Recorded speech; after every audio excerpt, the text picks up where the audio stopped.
Welcome to another edition of the Vo TV Primetime Show right here on TikTok.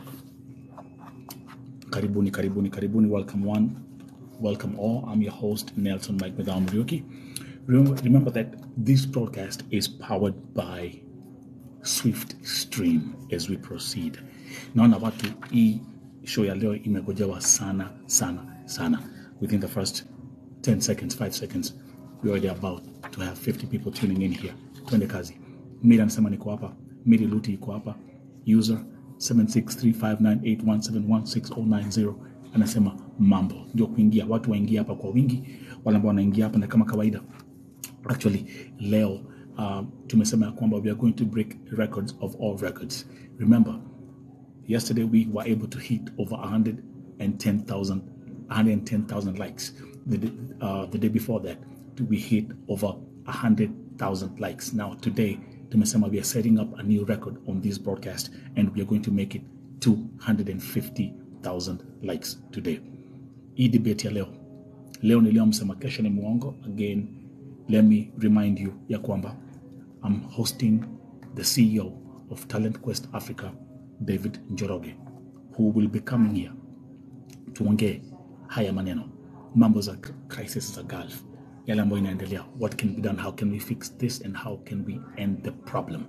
Also, nyinyi ambao mnaingia kwa mkiwa watazamaji, you will have the opportunity of making sure that you ask your questions. Mtaweza kuleta watu kama guest pia wakuja hapa waongee na Njoroge, wamwambie hey, sisi tukiwa hapa tuko on the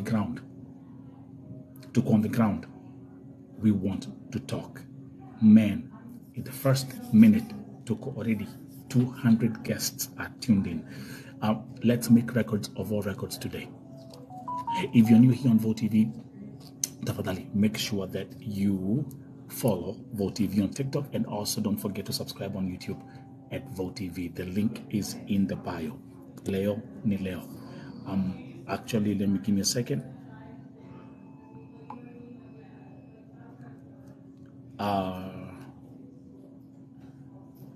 Let me actually nimtumie. That's Njoroge. Kwa hivyo, hii show ya leo mkuwe tayari. Let me see ni wangapi ambao wana watch wakiwa Gulf. Kama uko Gulf, be my guest. Inua mikono juu. Wangapi? Mbele Kamau, it's 250k likes today, not 250. You're going to make it 250,000 likes. And like I say here on Vo TV, these are likes with a purpose. Pia, tukiendelea nitapatia some updates kutoka wangapi? Mikono juu. Oh, Lebanon. Miri. KSA. Dubai wako locked pia. Kwanza watu wa Dubai na Qatar pia. Twende kazi.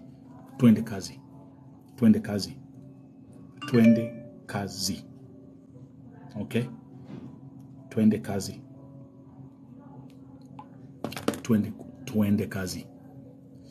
So you know what? Kama hii ni Vo TV, atukujanga hapa mngevo. Ukiingia hapa, what you do is the first thing you do, you share this broadcast. And remember, today's program is powered by Swift Stream. If you want to take your live streaming game to the next level, get Swift Stream today. The link is going to be in the YouTube video description. Twende kazi. Kama tuko, sikizeni, leo tunafanya hivi. Kama tutakuwa watu tao, nataka nikuwe na 1000 shares. Kama tutakuwa na watu tao, nataka tukuwe na what? Actually, if we have like 1,000 people, we can actually do 1 million likes. It's 1 million likes with a purpose. It's 250,000 likes with a purpose. Twende kazi.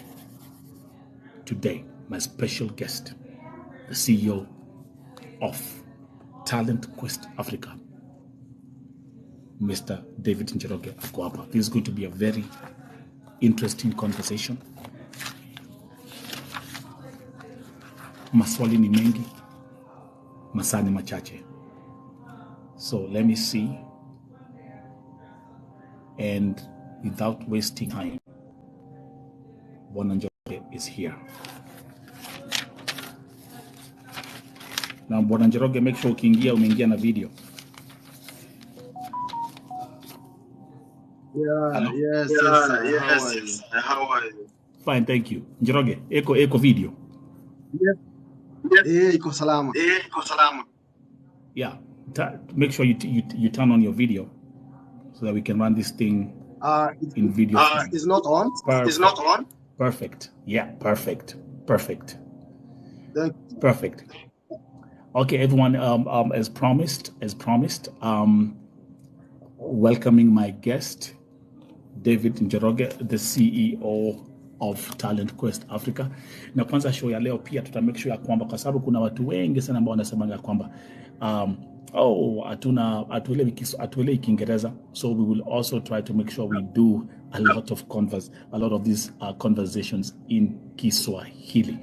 Watu wale ambao wako hapa, we are breaking records of all records today. In Njoroge leo we are setting up new records of tumesema it's going to be a 250,000 likes today, but it's likes with a purpose. Again, Scarlett Anoiza, he's a CEO of what? Talent Quest Africa, which is a recruiting agency in Kenya. So actually, without wasting any further ado, let me welcome Bwana Njoroge. Introduce yourself.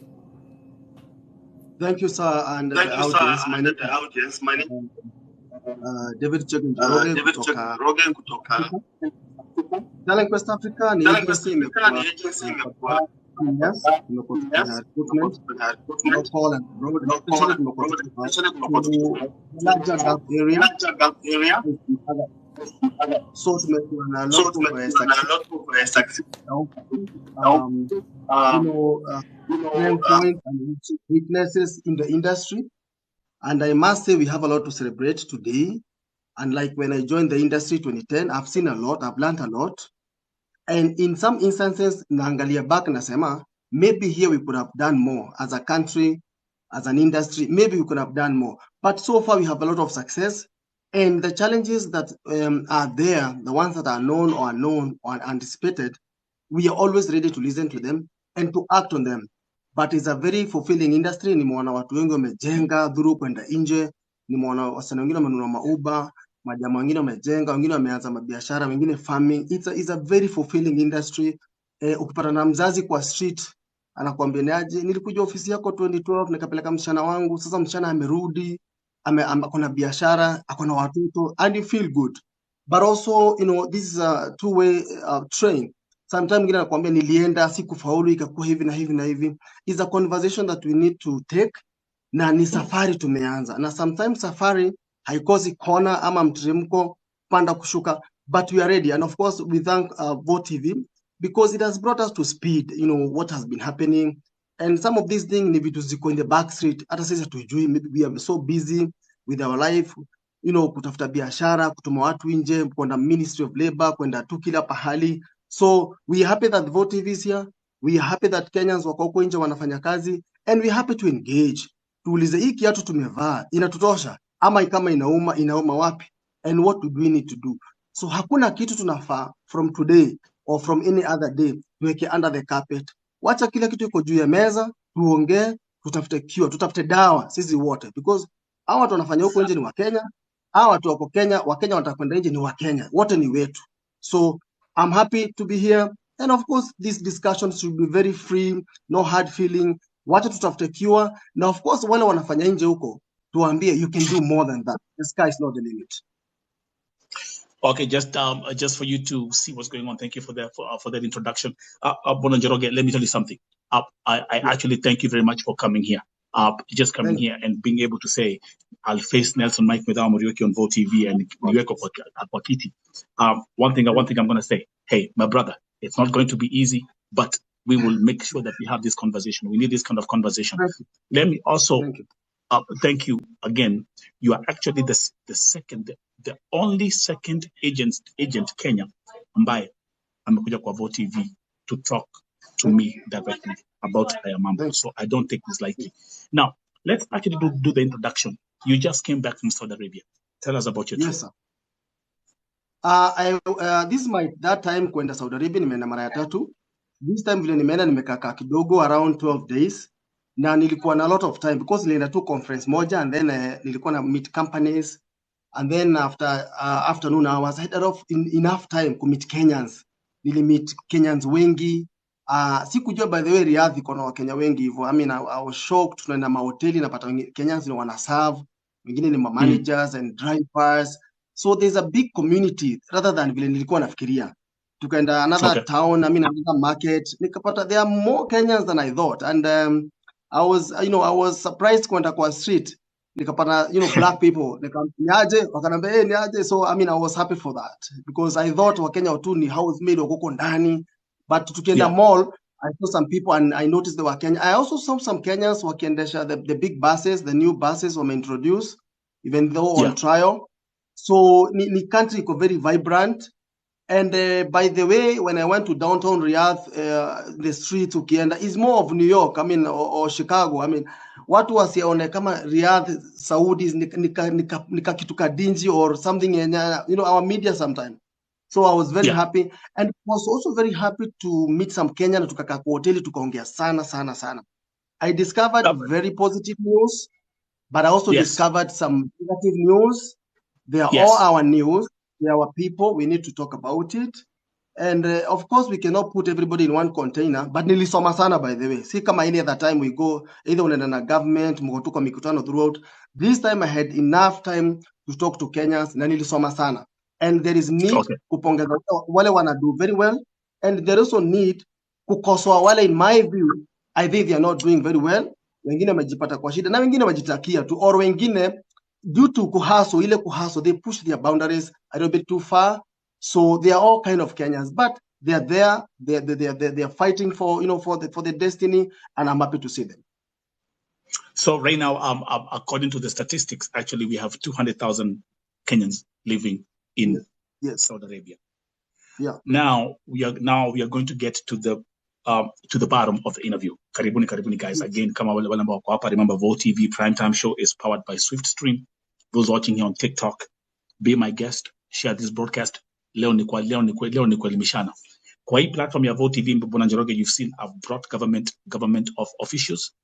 I've brought agencies. Juzi tulifati nilikuwa na Mwarabu hapa who owns an agency in Lebanon.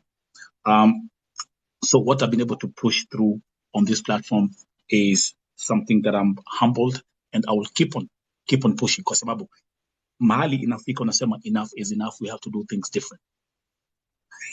Let's start with the just a few days ago, Bwana, the foreign minister, the new foreign minister, Alfred Mutua, was on Jeff Koinange on Citizen TV. Na akasema ya kwamba Kenyan kadamas are earning between 40,000 and 50,000 Kenya shillings. Alisikia wapi?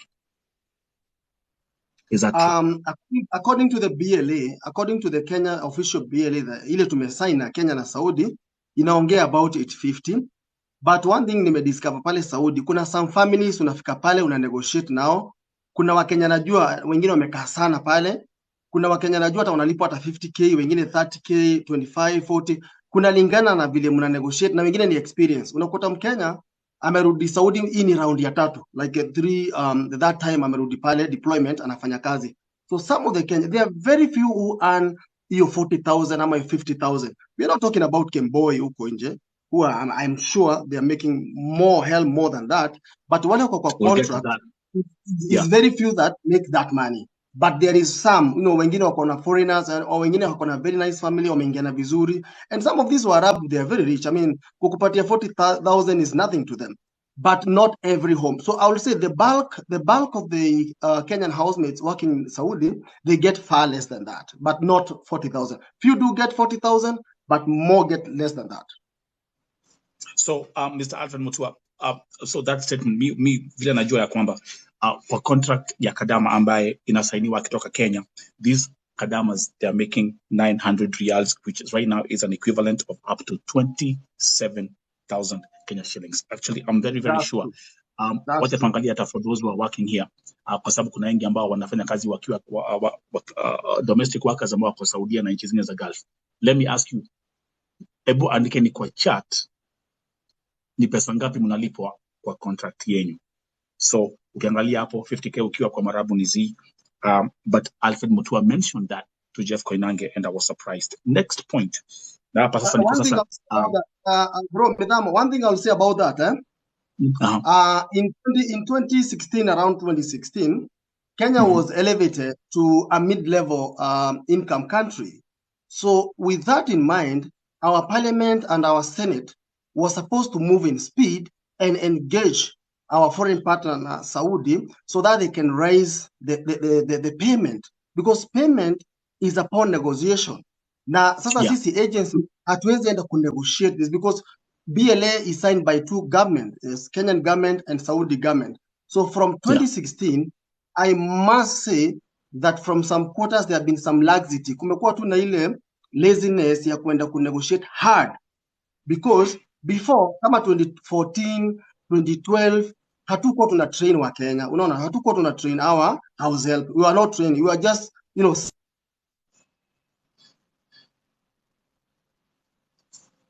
okay. I see Mr. Njoroge sending them. But right now, and also I feel from 2016 we are a bit late to negotiate na mishahara iko juu. So hii mshahara ya 900 hairidhishi. Unaona, even me hata nikituma mtu na hiyo 900 bado nasikia housemaid anafalipwe more than that, ile kazi wanafanya. And you know sometimes what happens, tukienda Saudi unapata wasichana wetu, let's say hiyo nyumba ako na Mfilipino, just for example, unapata msichana wetu juu ni Mwafrika, sorry to say, anapewa majob mob kuliko huyo Mfilipino. Lakini ukiangalia unaona Mfilipino analipwa more than mtu wetu. So some of these things lazima tuongee, lazima tuambiane ukweli. Na hii story ya mshahara, kabla hatujafika hapo Madhamo, hii story ya mishahara ni story moja imefanya wase wetu wa madem wa kwetu roho imeenda chini sana. They feel like, you know, they are unwanted. How come Filipino analipo 1500 Saudi Real, Mkenya analipo 900? Mkenya ndiye anaambiwa enda osha hamam, enda piga nguo pasi, yani yeye anatumwa tu. Mpaka some point, some homes unapata Mkenya, Mfilipino anakuwa kama supervisor wa Mkenya, and they are doing the same job. That breaks my heart. Kwa sababu huwezi niambia Mfilipino ako na mikono 10, unaona?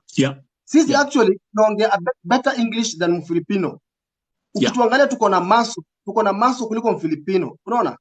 So if design Mfilipino anapati 1500 na Mkenya bado wako stuck pale pa 900, that is something we need to negotiate. It does not matter the justification, but if we are doing the right job, in the right setup, in the right environment, the same environment, we are pay almost double, now we are pay almost a half, it does not augur well.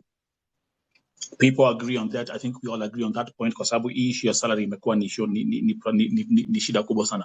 Unapata kama kuna mwanamke ni single mother, kuna watoto wawili, you know, taking care of the father, of the mother, it becomes a slippery slope. Issue ya salary is something that has to be to be negotiated. Nyinyi mkiwa ma agency, nyinyi mkiwa agency owners, people like you who own an agency, how do you approach the government with such a discussion? Number one, I'll tell you for fact, there is a labor report, task force report on labor Kenya 2016. It talked about so many things that we'll talk today or any other day. But part of that was increment in salary. Because, you know, dawa ya roho ya job ni pesa. Unaona, sabuni ya roho ya job ni pesa. So we have met Senate twice, we have met Parliament twice on the same issue. And they have always said, we will renegotiate the BLA. I just heard the other day from one of the agents, wanasema, the BLA ilikuwa negotiated tayari, hii ya Kenya. But now, si kujua, any update? What was the terms? Because ikiangalia sana hii BLA, we were not involved when it came to renegotiation. Because I remember in Kenya, when the Saudi team came around 2017 hapo, they told us, mchukue hii BLA vile iko, because we had B2B, take the BLA vile iko, kwenda tu hiyo mshahara vile iko. And you know, hii kazi ya kwenda Saudi ilikuwa imefungwa from 2014 all the way to around 2018. So when the Saudi team came to Kenya 2017, wakatuambia, chukueni hii job vile iko na mkubali hii 900, but within a year tuta negotiate na tutawaongezea. But along the way, so many things came. We as private industry, we are not party to the BLA, so we cannot go negotiate. But we are hoping now that we have a new, new government in place. We have a new labor committee in place. We also have a Senate committee on labor. This is one thing that inafanya wasichana wetu pale wakienda, hata ndio wengine tu wanatoka tu Kemboi, because how do you explain to me, nilitoka kwetu mashamba, sina do yoyote, yani kazi yangu nilitaka kwenda kufanya do, kutafuta do nisomesha watoto wetu, nikifika huko nje napata ni 900 hapa Mfilipino anapata almost double.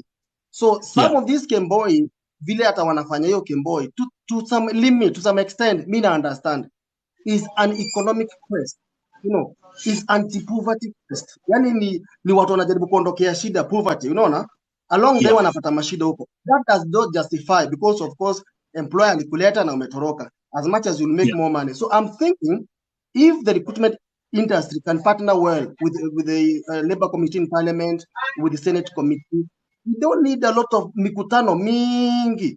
What we need to say, ametoka Kenya because akona shida. Wengine ni single mothers, wengine waliachia primary school, wengine high school. I've seen, by the way, now because of this COVID medamo, right now we have so many girls who are ready to come to Gulf, to Saudi. Na amesoma. Unapata msichana akona na degree, mwingine akona na diploma, higher diploma, anakuambia I'm ready to go.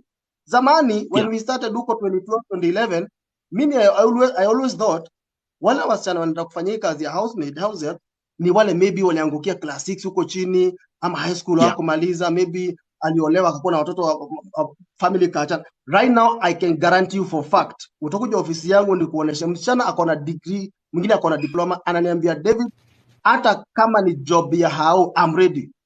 So it's so disheartening. Our education system imesomesha huyo mtu primary yote, high school yote, ameenda mpaka sasa college, akifika sasa pale anapata ile job biko ni housemaid. Yes, atuseme ni mbaya, but at least hiyo mshahara iende hata 1200, ndio home alipia watoto wake shule, brother zake, sister zake, because most of these people who go to Saudi, I'm telling you for fact, especially the one from Kilifi, Western Kenya and some parts, they are the only tegemeo kwao. They are the only tegemeo kwao. So tusiwadharau, they are the only tegemeo. Yani usipotuma pesa hiyo mwezi home, hao watu wanalala njaa, and it's a fact.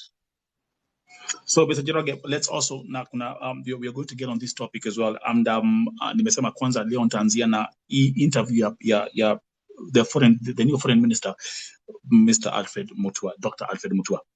During the interview with Jeff Koinange, Dr. Alfred Mutua alisema ya kwamba one of the biggest issues ambazo aliona alipoenda Saudia ni kwamba kuna Wakenya wanauza chang'aa nchini za Gulf.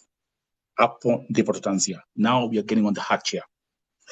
Dr. Alfred Mutua amesema ya kwamba Wakenya nchini Gulf wanauza chang'aa na kuna chang'aa dens ambazo zinatumiwa kupiga hii biashara. Ulikuwa Saudi Arabia. Talk to us about this topic as we proceed. CS Mutua is on point, he's right. In any part of the world, good people and bad people coexist together, and nobody can claim to have the ability to eliminate human vices in the face of earth. No. So what I'm saying is this: kuna Wakenya ndio wanaendanga party, hiyo wanaita disco matanga. They are almost having it almost every weekend. Even some of the organizers some of the organizers ya hizi discos niliwaona, some of the DJs wakoko niliwaona, and part of it they are trying to do that when Kemboi amekufa. I try to understand the logic behind it. Kemboi akikufa hako kwa contract, they do fundraising, wana fundraise, wanatuma some of the money back home na wanatuma tamwili home. So that's a good aspect, even though your environment wanaifanyia wote maybe unapata ni Kemboi. The issue of pombe, it's there, by the way. Na mimi niliuliza, I don't know the extent, but niliuliza wanatengenezaje, where do they get it? One of the person amekaa pale 14 years, nilikuwa naye to limit like 4 days. Saizi ana own taxi pale, private taxi, anabeba watu na sometimes hata anakimbusha madem. That one I came to learn. But walisema wanatengeneza na Crorex, kuna dawa ya hamam inaitwa Crorex na other things. It's true they make. It is not that much of a problem, but there is those guys, I'll tell you for fact, walitoka Kenya wakaenda huko, even some boys, by the way, not just girls, wakaacha contract, wameingia, they do your job ya hiyo dalala, and part of it they are still also in that moonshine business, hiyo ya kuuza hizo changa. It's true, but it's not a big problem that can say now the market has been derailed because of that, but it's there, even though on a very small scale. Now, I've realized in your conversation again, Dalala na Kemboi umetaja mara mingi sana. Now, jina Kemboi ikitajwa, blood pressure hupanda kwa hizi mitandao. And before tuingie department ya Dalala na Makemboi, kwa sababu I know I've been here for a minute. Nikisema ya kwamba the people that I represent na wale wanapigania wakipitia changamoto, to me as a human activist, I fight for kwa haki ya wasichana ambao pia wako kwa contract. Most of the victims I have, I can tell you the statistics, 87% of the people that I've rescued in Gulf since 2015 were all under contract. Let's start what were contract, alafu ningie department ya Kembois na Dalala. Hapo kwa sababu najua hapo Njoroge utaimba wimbo. Before that, just one small thing. Yeah. The issue of immigrants, like runaways, immigrants, it's all over the world, by the way. And if you look for like a country like USA, at any one time, they have almost 17 million illegal, workers or people who are just there illegally. In one way, they came in as students, they came in as visitors, they came in as all kind of people, but they never went back to their country. Yeah, I've been there myself for quite some time. Right. So what I'm saying, the issue of these people who are out of contract or people who have absconded duty, they're all over. If you go to UK today, there are thousands, Australia, America, and all that. What we are looking at is the management, it is the handling of these people. Once they are outside the contract, what dangers do they have, or how is the local government, host government handling it, and how does the sending country like Kenya perceive it to be? So it's a phenomenon we can discuss, and I'm sure, I don't think there is a measure in any part of the world you can do to say today you don't have a single immigrant when you are out of status. Even in the US, you see these guys. So what I'm thinking is, I did the biggest documentary ever about African immigrants in Europe, Surprising Europe, for Al Jazeera. I've covered this story in and out. Now the difference is what we have in Gulf is very different as what is happening in Europe and other countries. Let's go back to what were contract. Wale ambao wanapitia changamoto na wale ambao wanafanyiwa mambo. Njoroge, let's start kwa sababu uko na agency. Your agency is registered. You have been working with NEA since 2010. Do you agree that in Kenya we have a problem with illegal agencies in the country? Yeah, number one, that's a very important point, and I'll tell you some shocking facts. Today in Kenya, the people who has an actual recruitment license, I don't think there are more than 600. The people who procure Kenyans for cross-border migration, wale wako na license, hajapita 600. But in Kenya, wale watu wanasema, nitaweza kupeleka job, nitaweza kutafutia job outside the country, those people who purport to procure Kenyans, they are more than 5,000. More. That's because ukienda Mombasa wako, Nairobi wako, Nakuru, every town, na sahi imekuwa worse, even foreigners wanakuja huku, wanaanza the same. So what I'm saying, we have a serious challenge, and I think hii shida ilianza na our policies as a country, as a government. We have not done enough to install systems, like Philippines, systems whereby is only well recruited, organized Kenyan ndiye anatoka. Yes, we know it's ni right ya kila Mkenya kwenda kufanya kazi, but the procurement of these Kenyans, recruitment of these Kenyans, na vile amesafirishwa nje matters a lot. Number one, ile country anaenda. Number two, the retention level, capacity, the retention percentage. Number three, the security and safety of this person. If the procurement process of this Kenyan were flawed, yani kutoka kwao, it was not the right way. Hata huko, kama sasa hapa kuna so many people wako Lebanon, Iraq, wako wapi? Ukiwauliza ulipelekwa ni nani, anakuambia nilipelekwa Njeri. Njeri ni nani? Anakuambia tulikuwa tunapatana Ruaka hapo shopping center. You understand? So that's an issue that we need to sit down as an industry with our government here to continue to say, now this is the approach. I mean, Uganda is posting very nice reports. I mean, they came in just the other day. I remember a few years ago, Uganda came to benchmark in Kenya here about labor migration. But since you came to Uganda, for example, the airport in Entebbe, every migrant akiingia pale lazima akuwe documented pale kwa airport na yeke kidole. Why don't we have such a system? Otherwise, sahi unapata msichana alikufia Lebanon ama Saudi, ina take even 6 months just to know nani impeleka, alipitia wapi, nani, Ndio. So the issue of this procurement of these workers here is very important. CC agencies, we pay 500,000 for a license. We have a 1.5 million security bond and so many other paperwork, Chamber of Commerce and so many other. But our, I don't want to call them traffickers because I'll sound very harsh. But our watu wengine wenye wanapeleka watu whatever country, they have no office, they have nothing. The authority is here. They don't own any aircraft. They don't own any airport. That's so right. how they do that? How do they do that in front of the law? We are still yet to understand. Mr. Njoroge, let me actually, as we proceed again, welcome to VOTV Primetime Show, Lamba Wakwapa, as we proceed with this special Primetime Show. My special guest, the CEO of Talent Quest Africa, David Njoroge. Now, Dr. Njoroge, you know that I'm working directly with the consulate in Lebanon, and I'm also working, I'm collaborating with the State Department in Kenya for diaspora affairs. There's something I want to tell you, and there's something I want to ask you. Before tuendelee, ni wangapi wanafanya kazi Lebanon? Tafadhali inueni mikono kwa chat.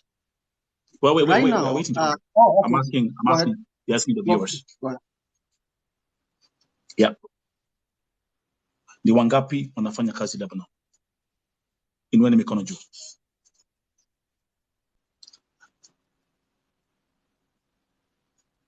Okay, Mary Luti, kwanza ulikuwa hapa, ulikuwa na kesi, you had a situation. All of these people, watu wa Lebanon ni wengi. Now, let me bring this to your attention.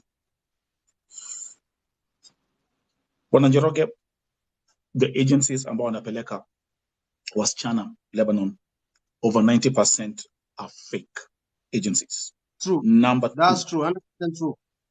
True. 100%. Actually, it's more than 90%. Thank you.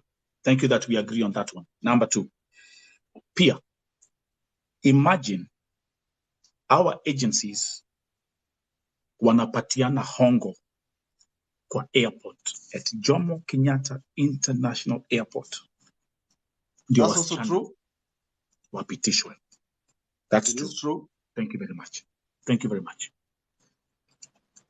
Now let me ask you. This is corruption in broad daylight.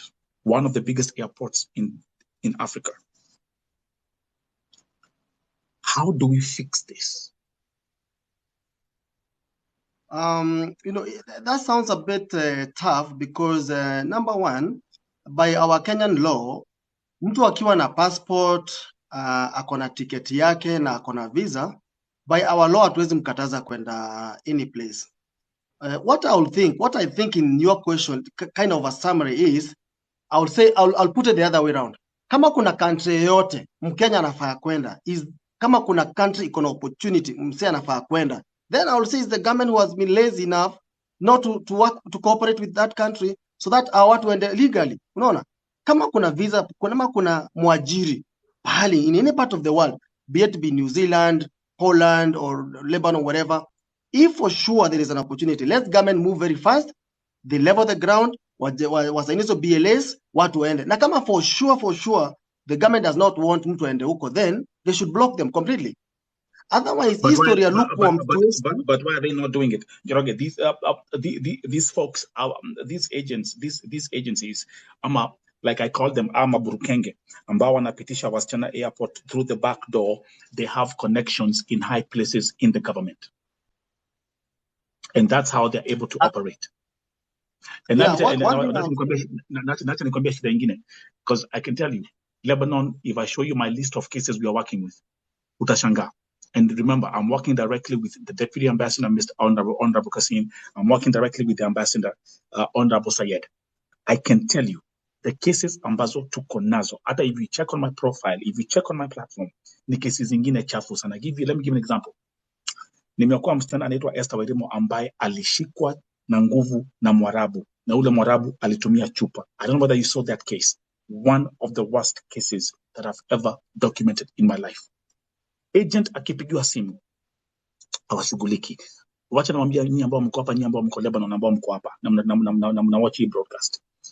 The biggest problem that we have in Lebanon is most of these agents don't respond mkiwalilia kama mko na shida. Njoroge, One thing, bro. they've made their Yes. money. One thing. They made their money. One thing. Yes. One thing I want you to. Yeah, sure. One thing I want to rectify kidogo. We have already agreed that 90% or more, they are not agencies. They are just people who have seen a gap, wanna take opportunity kusafirisha to labor na kwingine. So mimi ningetaka hivi, anytime you have a case, just say huyu mtu ni agent, because if you go to website ya NEA today now, you can print all the legal bona fide agencies. My friend, I do that every day. So that any other day, kama wamesafirisha mtu ama Wanjiko, whoever that is, unasema yes, huyu si agent na amesafirisha, because kuna watu thousands and thousands wanapeleka watu huko, but at the end of the day unasikia agent. Ukiuliza mtu ofisi yake kwa wapi, hana license yako wapi, hana. How does that person qualify to be agent? That one you need to correct from your end. Kama ni agency unasema agency ni hii, license yake ni hii. Kama ni wakora huyu, unasema tu kuna mtapeli hapo Nairobi amepeleka watu, which is true. Let's name them as they are. Now, I do Gulf workshops every single day. Na pia huwa naangalia watu kama agencies zao ziko registered. Unapata agencies zingine hata licenses zilikuwa revoked. Majina zingine ni majina ovyo. Na again, wengi hata wajui agency inaitwa aje. Because ilikuwa ni Burukenge. Njoroge. Mtu anaenda gate 19. Makaratasi ni fake. Anaambiwa hizi documents uko nazo ni fake. Huyu agent anapigiwa simu, one phone call, anatuma 4,000 na mpesa. Msichana anaambiwa go through, panda ndege, enda Lebanon. How do we fix this? It's a very easy way if we mean business. It's a very easy way if we mean business, because the agencies when you are license wako wanajulikana. The list is there. The list is there, iko juu ya meza inajulikana. So this other person mwenye anapeleka mtu na bila license is illegality. I'm sure at the end of the day pia wao wanatafutia watoto wao. Huyu Mkenya anaenda Lebanon amepata opportunity, anataka kwenda. Is a very gray area kukataza mtu kwenda. But the process, I talked about the process. The end goal can be good. The idea or even the reasoning what aende afanye kazi can be good, but process. So now, unless the pale immigration waseme, we will only handle watu wenye wanaletwa na agency mwenye ako na license. Even me, I ask myself, ukienda airport, unapata agent mwenye ako na karatasi na license ni moja. Hao wengine 10 hawana license. Wanakutana tu, yani wanata wanakuchekelea. Wanatu wao ushalipa 500,000, unatu wakipiga high five huko, washakafunga. Wewe ushalipa, unang'ana kulipa ofisi, unang'ana kulipa workers. Wao wakimaliza wanaenda pale Karomaindo kusherehekea. Kesho unawapata airport. So the issue here is we have to be genuine, we have to be reasonable, and we have to be truth to our people. So that Mkenya amesafirishwa na mtu tu hata ujui yako wapi. How do you think that person will be responsible? Msichana hajalipo 3 months. Of course kuna employers wengine wabaya na wengine wazuri. All over the world. Kama msichana hajalipo ama ni mgonjwa hajapelekwa hosi. Now, huyo mtu alimpeleka kama ni wa vichochoro. Do you think you will get that person? No. Jina ikiharibika at the end of the day utasikia ni agent. So hiyo ni kitu tumeongea sana. Wacha nikwambie, the biggest thing utasikia all the time, utasikia agents. Now, I want you to give us, now let's get to the hardcore part of this interview. Saudia imekuwa every day. Saudia. My inbox never sleeps. My phone never sleeps. Social media, ukiingia TikTok, Facebook, Saudia. Wimbo wa Saudia hauishi. Bwana Njoroge, ulikuwa Saudia juzi. Umekuwa ukifanya kazi umekuwa na ofisi yako for over 10 years. Let me ask you a simple question. Do you agree that we have Kenyans ambao wameuliwa nchini Saudia? Number one, we know government has reported deaths from Saudi. And of course, every death comes with a death certificate, medical certificate, exactly what happens. I cannot say for sure kuna ule aliuliwa because I was not a witness, John a witness, but I know some of the deaths have not come up very clear exactly. Because when you say, like, let's say 20 people, for example, died of cardiac arrest, I don't think there is any part of the world where you will find 20 people dying of cardiac arrest. So there is some questions, there is some questions out of some of these deaths. But now we depend on the host government to tell us the cause of the death. They're the one who does the pathology, all the process. But one thing I know for sure, for fact, some of the deaths have come up in the process of, abortions, illegal abortions, some of them. I'm not saying, I don't know the percentage, but I know for fact some of them. And some of them could be natural death because people die all over the world, even the US, the UK, people die. But we don't know also what percent. Some of them could be out of stress or this cardiac or even AC, wanaweka AC juu sana, usiku anashikwa niyo pneumonia, hypertension. But we cannot allocate niseme, I know for fact, Wanjuru ama Njeri or Husna aliwawa. That one I cannot say for fact because I don't have the facts. But it's for And that's sure why you have me here. More information to some of this. And that's why you have me here. Let me ask you simple questions because this is one of the part where I've always said that the agents in Kenya have failed humanity. Do you know, does the name Beatrice Waruguro sound familiar? No, I had it on your news. Okay. Beatrice Waruguro alisafiri nchini Saudi Arabia mwezi wa March, stayed for 1 month. Alikuwa akilia kwamba ile nyumba walikuwa nampangia maovu, agent hakumshughulikia. Beatrice Waruguro aliuliwa 1 month baada ya kufika nchini Saudia. Mwili wa Beatrice Waruguro, one of the toughest cases that I've ever had, uliwekwa mwaka mmoja. Nilipigania ndio akaachiliwa na akazikwa nyumbani last year. Bwana Njoroge, Andronica Karimi tumemzika December, ameuliwa na mwajiri wake. Judy Njeri alikuwa kwa nyumba akiosha vyombo. The son of the employer walked in the house na shoka na akamuua. Elizabeth Wairimo alisafiri last year September, hakumaliza miezi 3. Tumemzika 2 weeks ago. What I'm saying is, I can go on and on and on. Ningetaka, and I'm going to address this issue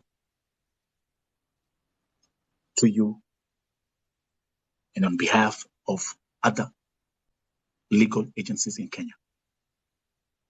Ningetaka mjue ya kwamba watoto wameachwa yatima, wazazi wanalia.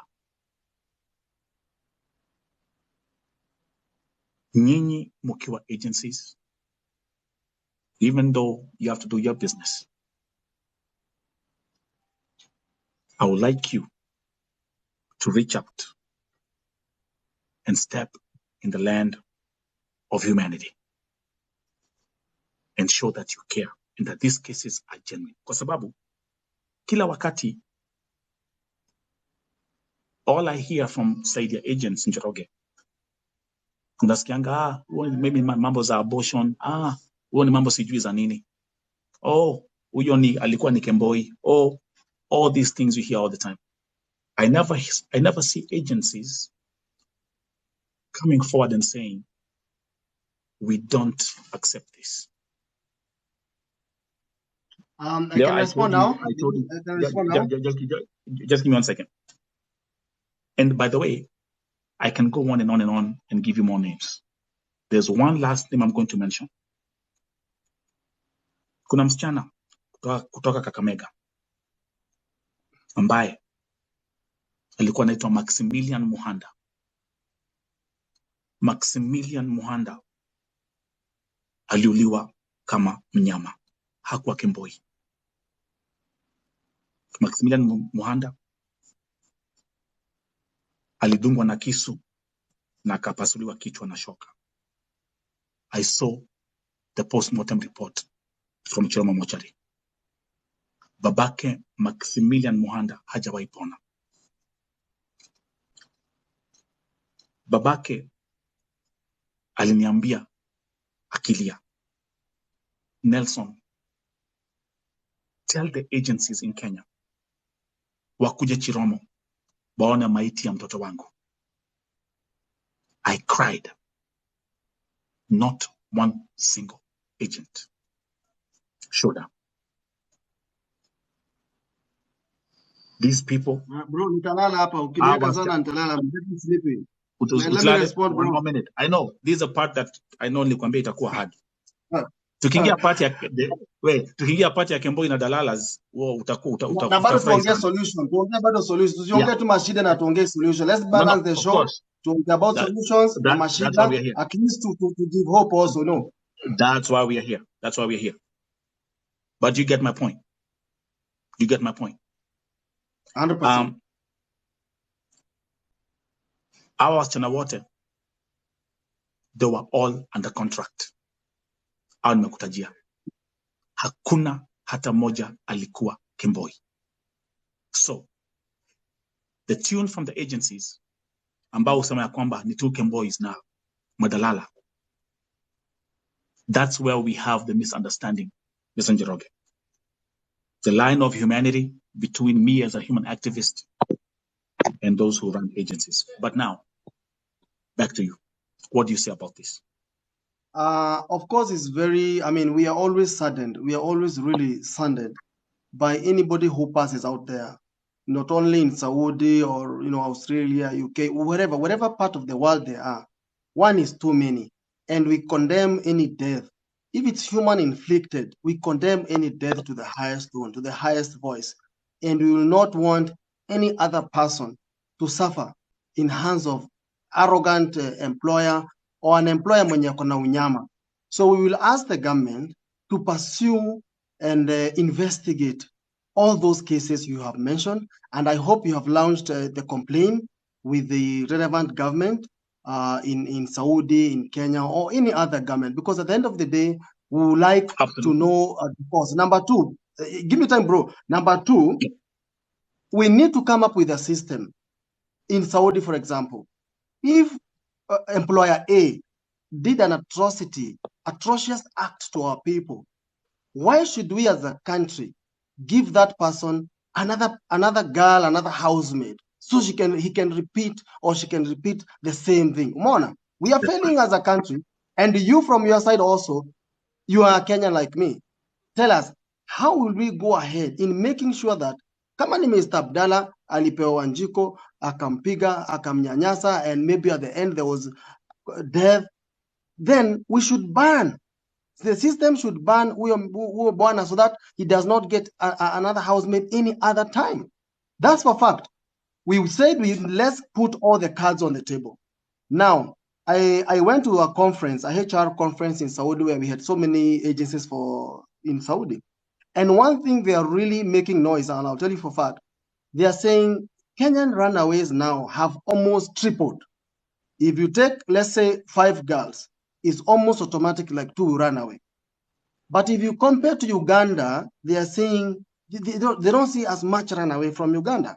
Away from that, one agency I talked in the Saudi, and tukaongea sana akaniambia, where Kenya is heading the Nigerian way. Nikauliza, what happened to Nigeria? Akaniambia Nigeria, si ati walifungiwa ni government ya Saudi. No. Kila mteja akienda kwa ofisi zao hapo Saudi anasema, I need from this country, from this country, from this country, but not from Nigeria. Right now, I can tell you, because I engage these people, I met so many agents wananiambia, right now, hatuoni watu wengi wakikuja kuuliza house help from Kenya. And if you talk to the Kenyan agencies today, watakwambia ni ukweli. The contracts have reduced, not like 2014, not like 2012. Why?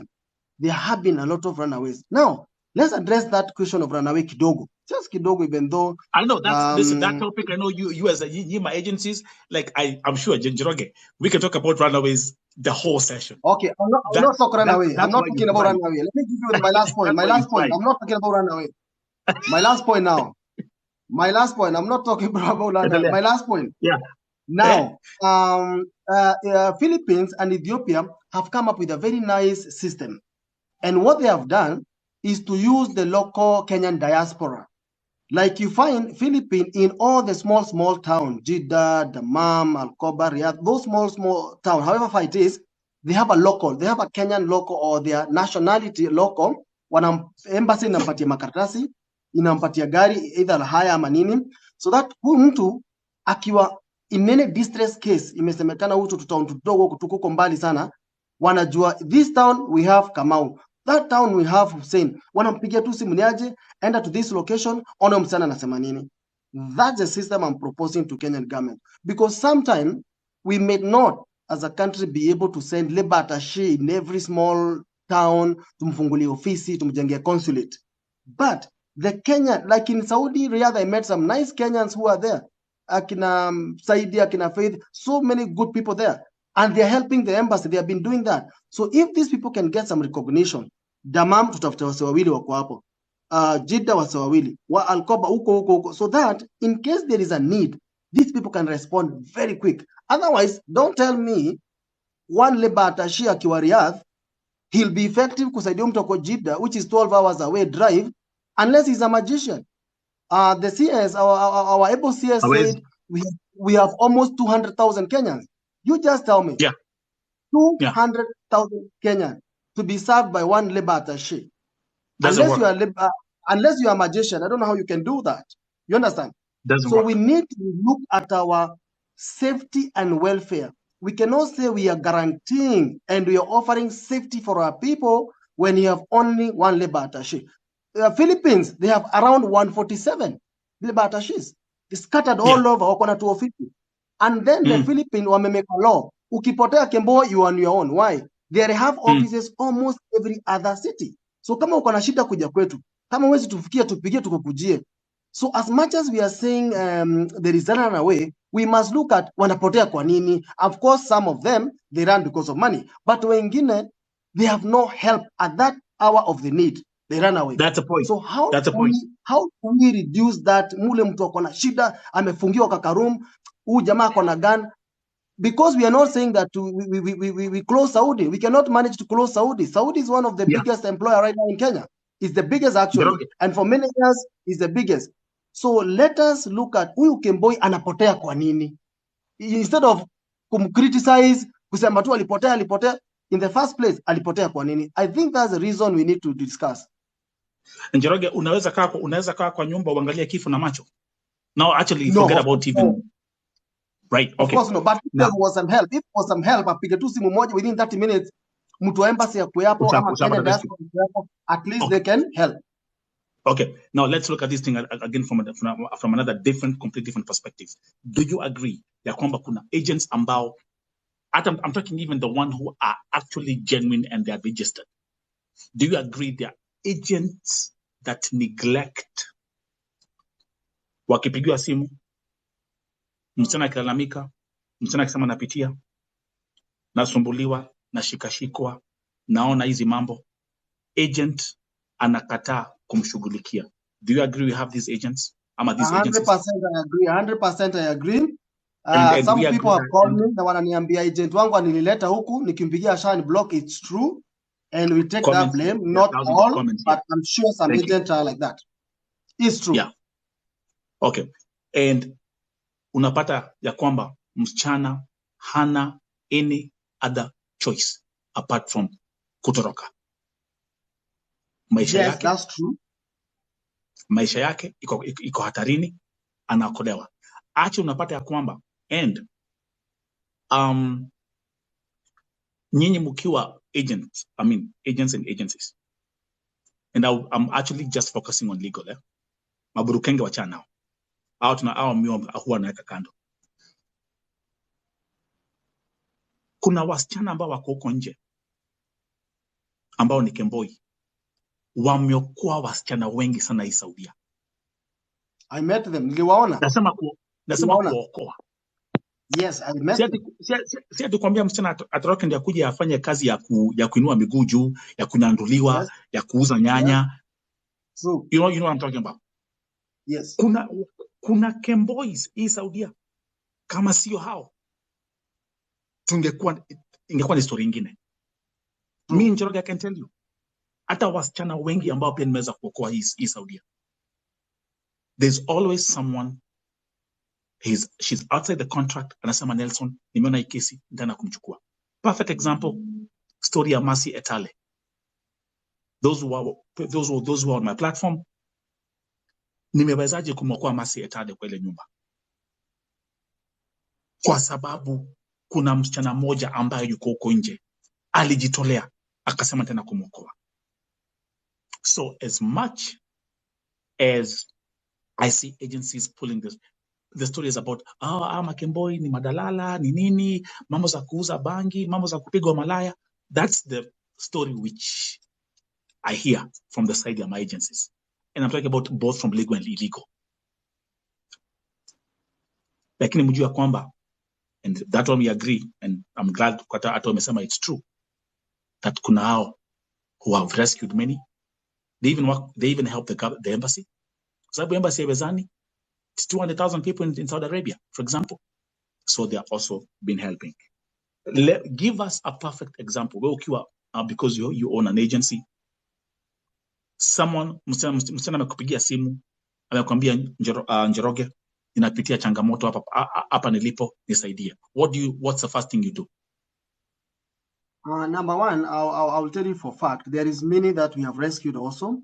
There are many who does not wait for help because alikuwa an imminent danger. At that point, hangekaa siku mzima kikungoja makesho, they had to run away. So we acknowledge there are those who really run away. Why?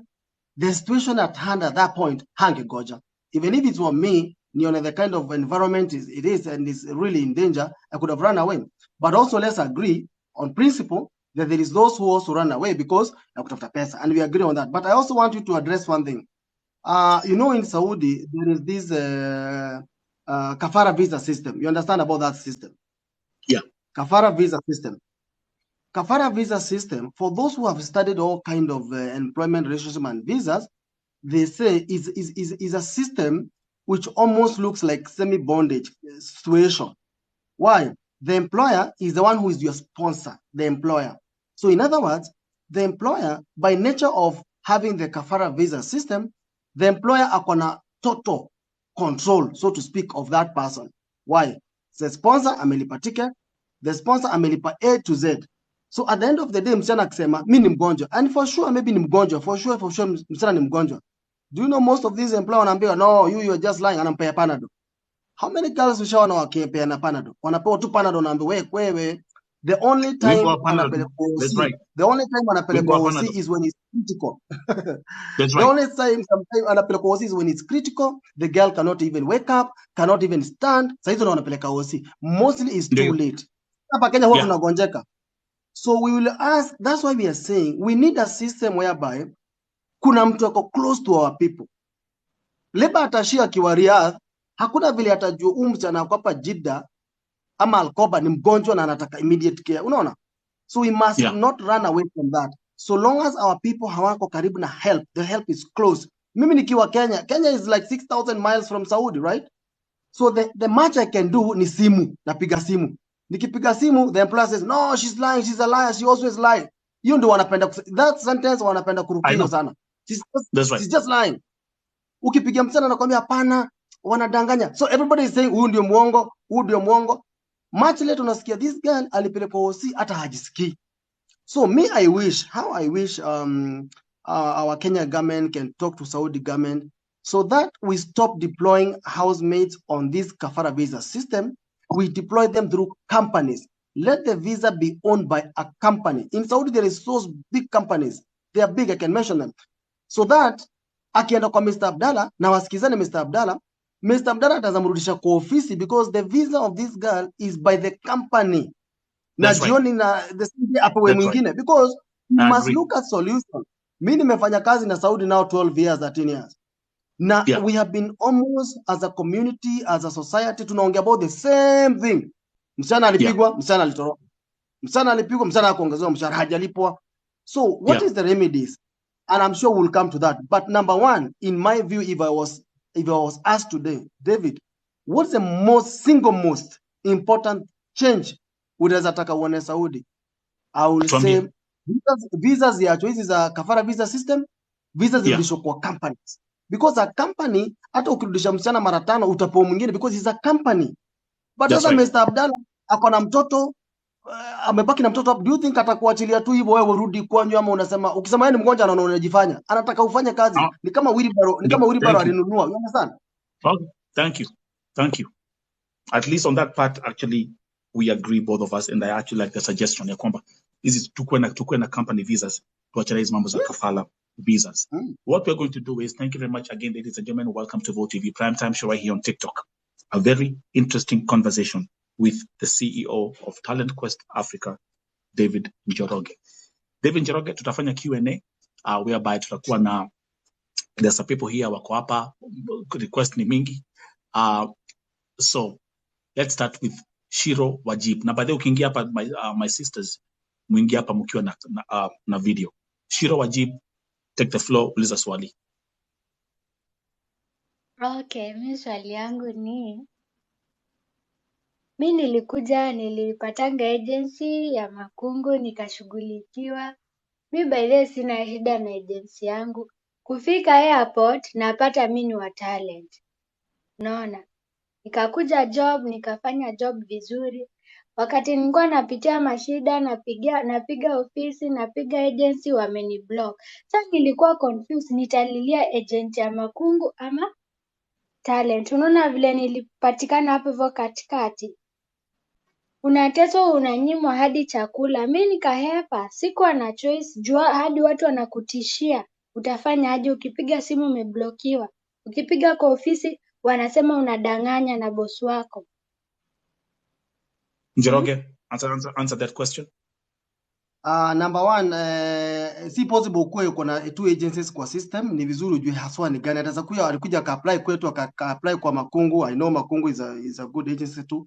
So sijui exactly alienda na gani, but at the end of the day, kama ulikuwa kwetu, for sure we really make sure that we follow up on our issues.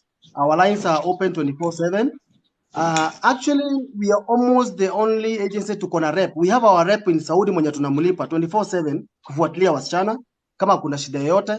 Ako Riyadh, tuko na mwingine Jeddah, tuko na mwingine Dammam. As much as wanafanya kazi zao, but tunawalipa. Ile problem uko na msichana wetu wanaenda pale. The embassy has been accommodative in the sense that personally nikiambia ni Batashi, msichana wangu ako na shida, ananijua atakimbia. Why? Because at least there is that long relationship tumekuwa nao. So we don't wish that anybody akona shida na akatae kutuambia. Ukipiga simu yangu maybe it's off or ya ofisi, call me, do our email or something, make sure we get in touch. But you need to check from your Musanad, by the way, because kila mtu akija Saudi sasa ako kwa Musanad, hawezi kuwa na Musanad mbili. You must check kama uko kwa Musanad ya Makungu ama uko kwa Musanad ya Talent Quest Africa. Imagine mimi kutoka Kenya kabisa nilikuwa najua mimi ni wa Makungu. Kufika airport kuangalia contract yangu naona ni talent. Mimi hata talent ofisi sijui. Mimi sijui chochote hadi nikachanganyikiwa. Haya, nilikuwa nimeandikiwa pesa, nilikuwa nimeandikiwa hapo kulipwa, sio yenye nilienda kulipwa.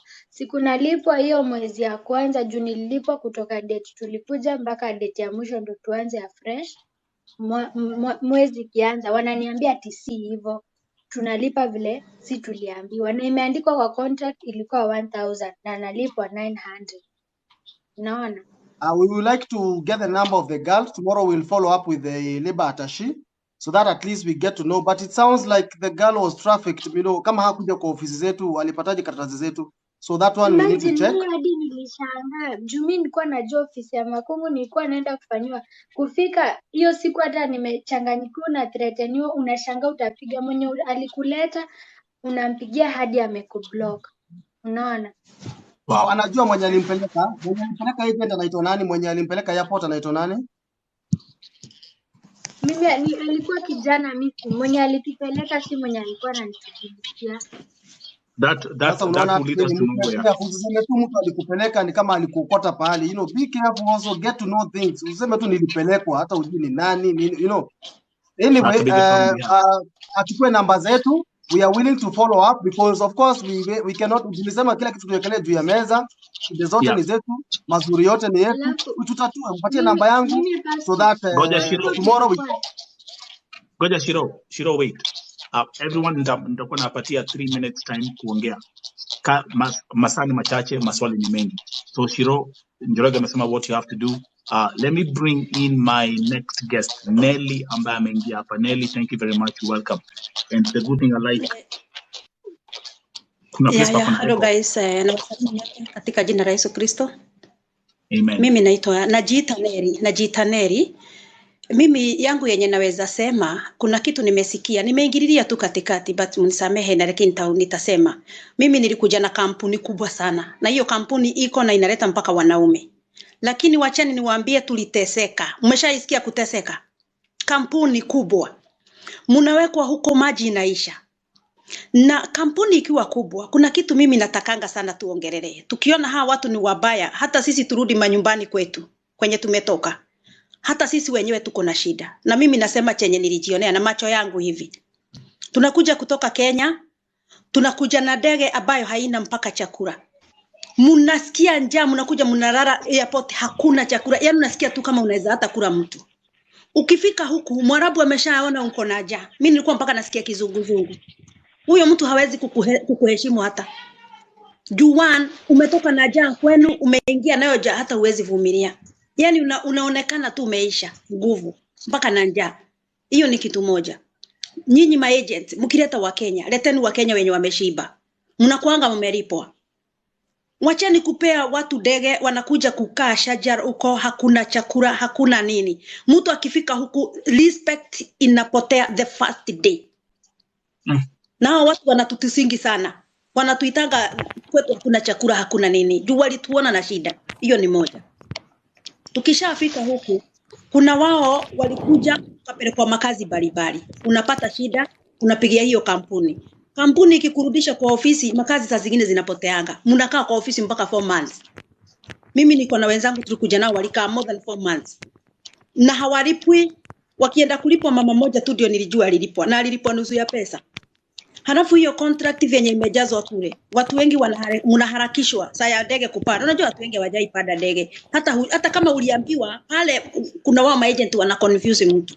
Hata mtu akiwa amesoma anakuwa confused. Saa ya kupanda ndege unaharakishwa airport sura haraka. Ukienda hujui contract imeandikwa nini. Ukishafika kwa ofisi wanaandika contract nyingine. Mimi nasema chenye nilikuja na kampuni. Tulikuja tukaambiwa tuandike contract nyingine. Na kuna kitu hapa nataka kuongea sana kwa sisi wenyewe wa Kenya. Tuko na shida mpaka ya kichwa. Kuna watu wanakujaga huku wako na shida ya kichwa. Tukiongea mambo ya Mwarabu ni mbaya, lakini hata sisi wenyewe kuna watu wanakujaga huku. Kuna watanichukia lakini ukweli. Unafika kwa ofisi, kwa kampuni, badala ya tupendane kwa kampuni sisi wenyewe, watu waone tunapendana. Mnaanza kufurugana wenyewe kwa wenyewe huko. Hiyo respect tena inapotea hapo. Juu kama sisi wenyewe hatusikizani, watu wakiambiwa nyamazeni, wanapiga makelele, hata wao wanaweza kuwa wanaweza jisikia hata wataki kupea watu chakula. Juu wamekasha kosa respect mara ya kwanza. Watu hawasikii, mnafurugana nyinyi wenyewe. Mimi kwanza nilikataa kusaini contract. Nikikataa kusaini contract, badala ya Wakenya wenzangu tushirikiane tukatae kusaini contract juu tuko na zetu, walinitusi mimi. Mpaka mimi nilikuwa naambiwa sitapelekwa mpaka na bodaboda Kenya na wa Kenya. Na wananipeleka kwa ofisi wanasema huyu bona hakusaini. Tukapewa pesa mtu 300. Okay. Yani 3 minutes. Wait a minute. I can say something, I'll back to you. Your member of contract especially. Yes. Our semi contract contract for airport. Yes. Kuna kitu moja I was to say. My light here, schema. Now, I want to propose something. And this is something that tunataka to propose kwa our parliament, our senate. That's tukue na like 3 receiving centers. Tukue na 3 receiving centers. Moja iko Riyadh, ingine Dammam, ingine Jeddah. Receiving centers means wasichana wakitoka Kenya wasiende direct kwa employer. That is very wasiende direct kwa employer. Wafike Kenya, wafike kama ni Riyadh, hiyo receiving center ya Riyadh, mtu asome contract yake, wote wako kwa system, wote wasemekana wanajua kile wanaenda kufanya. Wacha employer amkujie kwa receiving center. Employer akimkujia hapo, uone ni huyu, msikizane, muongee. Otherwise, unakuta msichana hapa Kenya hajasoma contract vizuri ama harakishwa for whatever reason. Wasichana sometimes ofisi ni wengi, hajasoma. Akifika huko naye Mwarabu anamchukua hapo haraka. Akimfikisha kwa nyumba, hata ampei time hata kupumzike. Anaenda tu anamuonesha hizo nguo, piga pasi, fanya nini. Yaani inakuwa ni kama boot camp. Haraka. Yeah. So we need a very organized a transition. Yes, we are doing the visas, we are doing the training, but hapa pa exit the country na pale pa kuingia kwa ile system nyingine, hapo for sure I can say there is a problem. Because msichana wengine wanapewa document kwa airport. Sometimes it happens that msichana mwingine alikuwa Mombasa, umemngoja kwa basi, ndege karibu iende, mnaombea shukia Mlolongo, chukua boda tupata na airport. It happens. Akifika pale hana hata time ya kusoma hizi vitu. Now, akifika the other side, employer ampay time hata ya kubreathe. Remember, Medamo, when you went to US the first time, you felt upside down. Una feel too lost. Now utakuwa lost for like 3 months. Now, msichana amefika Saudi, hata ajui jua inatoka wapi inaelekea wapi. She feels upside down. Employer ana ile kitu inaitwa assimilation. Unaona ile intake, ile training. It's like you go to a company. So you unakuwa oriented for like 3 weeks, a month. Kule hakuna orientation. So what we would like to say, we to introduce, because labor migration, it's not written on stone. It's a growing industry, and we must act according to the feedback we get from the ground. It is true. Hiyo ka process hapo kakuwapeleka is not very smooth. That one I'll say that. It's not straight. Kama really receiving centers, anakuwa comfortable, anakaa hapo maybe 1 day or 2 days, then anaenda kwa mwajiri. So mwajiri anakuja, anakubaliana hapo. Hii ni 900, mwajiri umekubali, anasign. Otherwise mwajiri kwa contract inasema 900, akifika anaanza kukupea 850. Mwingine anaanza kukukata. Kuna wasichana wanaenda wanakatwa pesa ya toothpaste, pesa ya sabuni, sijui nini. It is wrong. So Njoroge, talk about the issue of contract. And this is something that I want to be very, very crystal clear. And I want it to be discussed, and we have to look into fixing this. Contract mingi sana. Na nimedeal na cases mingi sana, and I still do that up to now. Contract mingi sana huwa na information ambao ni wrong. Unapata next of kin ni fake. Unapata ma phone numbers za emergency ni fake. Yeah? Unapata for example mtu ametoka Nyandarua lakini kwa contract imeandikwa ametoka Kakamega. Huko sijui Mombasa. So over 50% ya wasichana wako hapa. There's an echo somewhere. Njoroge umeka headphones. You have to move. No, I don't have headphones. Oh, okay. Anyone with headphones here? No. But there is an echo. It's true. Kuna echo. Ama ni mimi? Yep. Yeah, there's someone with headset. Just move it, please. Let me drop and come back again. Okay. Sina earphones, but maybe ni connection yangu imekuja na echo. Okay, sawa. Talk alafu by the way, I need you change because you're in Kenya with the empowerment program. Medamo, that is your contract. Just 1 minute. That is your contract. Kuna pali poa wananishinda sana. Kwa hiyo kitu ya contract hiyo, you get inasema the contract says the employee must get ample resting time, right? That's right. So ample resting time ni gani? How many hours? Unaona? Haya, number 2, these homes hawezi waandikia roster, duty roster ati mulale saa 4 yote na kesho muamke saa 1 wote. It cannot happen. Haya, but the contract, it says the girl must have, I think, 8 straight hours. So how do we enforce that? Na sisi kama agent hatuwezi enda kusimama kwa kila mlango tuone amelala saa ngapi Wanjiku, ameamka saa ngapi. You understand? Kuna something else I want us to look at. Unapata msichana ameajiriwa kwa home A.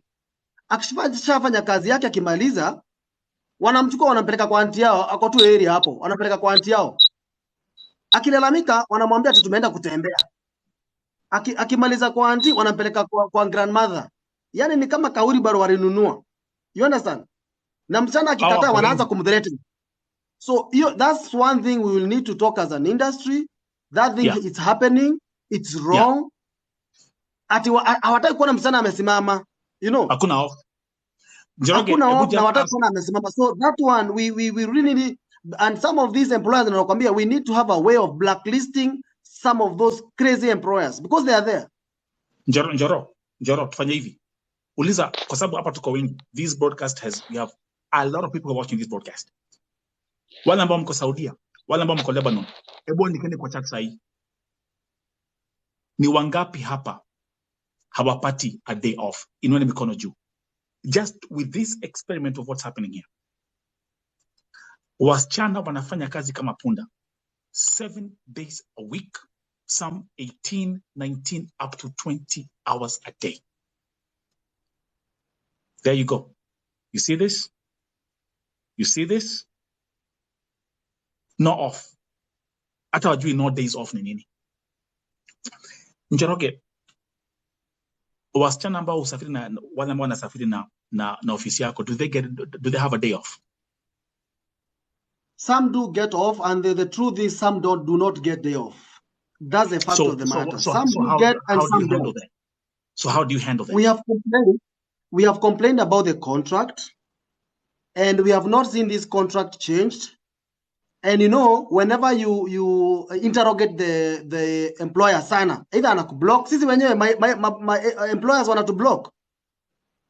Wanaanza kututhreaten, I'll report you to the embassy. You know, you understand? Na wewe ni agent, unampigia simu, unamwambia msichana jana aliamka 6 na alilala saa 7 ya usiku. Unasema no, it's not a lie, you know. Nairobi, in Saudi laws of domestic workers, they have a right to get a day off. Saudi laws. Shane, come with in the Saudi laws, in the Saudi laws of the domestic workers, if you go and read, they have a place where they have written the girls or the boys, whoever is doing that domestic work, has a right to rest. Equal once in a week and 2 months inside those 2 years. Go and read.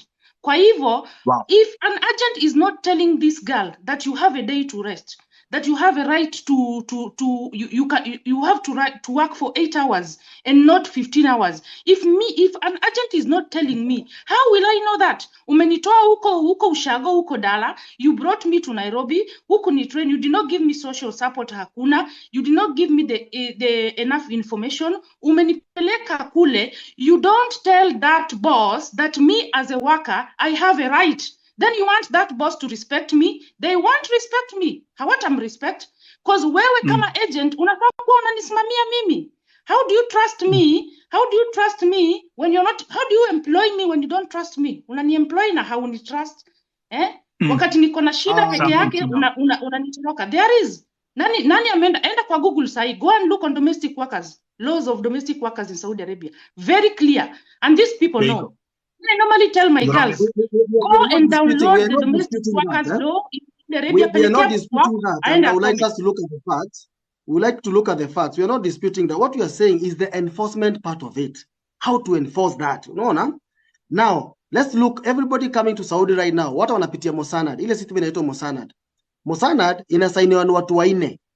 The agency, the other side, the employee, CC, na Ministry of Labor, that is NEA, inakuwa approved na watu waine. Ama watu wote, they have the same contract. So employer akona the same contract. Actually, employer ndiye initiate the contract because iko na ID number yake. Na hiyo ndio itakusaidia kutoa igama. Now, at the end of the day, what you say day off, in their mind wanafikiria unasema ati day off uende ukatembee na huko. That's what they think. Naambia no, is a rest. No, I have the right to rest. Ukirest kidogo tu hivi like 30 minutes, no, she has been resting, you know what is happening. I've been working this thing out of years. Then me as a worker, I'm not going to allow that. Mimi siwezi kubali hiyo. I will call my agent, nimwambie mdosi wangu hakubali nipumzike. What do I do? My agent is supposed to call mdosi, amwambie this girl is supposed to rest. Final. We are not going back to where we came from. We are now looking for solutions. So actually, thank you, Shane, for mentioning that. Yeah, Njoroge. What we need to do, again, is a system of feedback mechanism. We need to install a system, a software that can report real time what is happening. If you have 200,000 people out there, it's so hard to keep track of what is happening in every home. Different home has different routines. Different home has different visitors. Some visitors wanakuja huko wanakaa 3 days. Some visitors wanakuja huko wanakaa 3 weeks. And this girl is worked almost around the clock. The Me, I moment told my girls, unasema ukiona kama kumeanza kukuwa na shida, anza kurecord na unatuma nyumbani. Wakikunyang'anya simu, evidence iko nyumbani. We are now acting. We are no longer crying. Sisi sahi That's tuna right. act. Hatutaki kulia tena.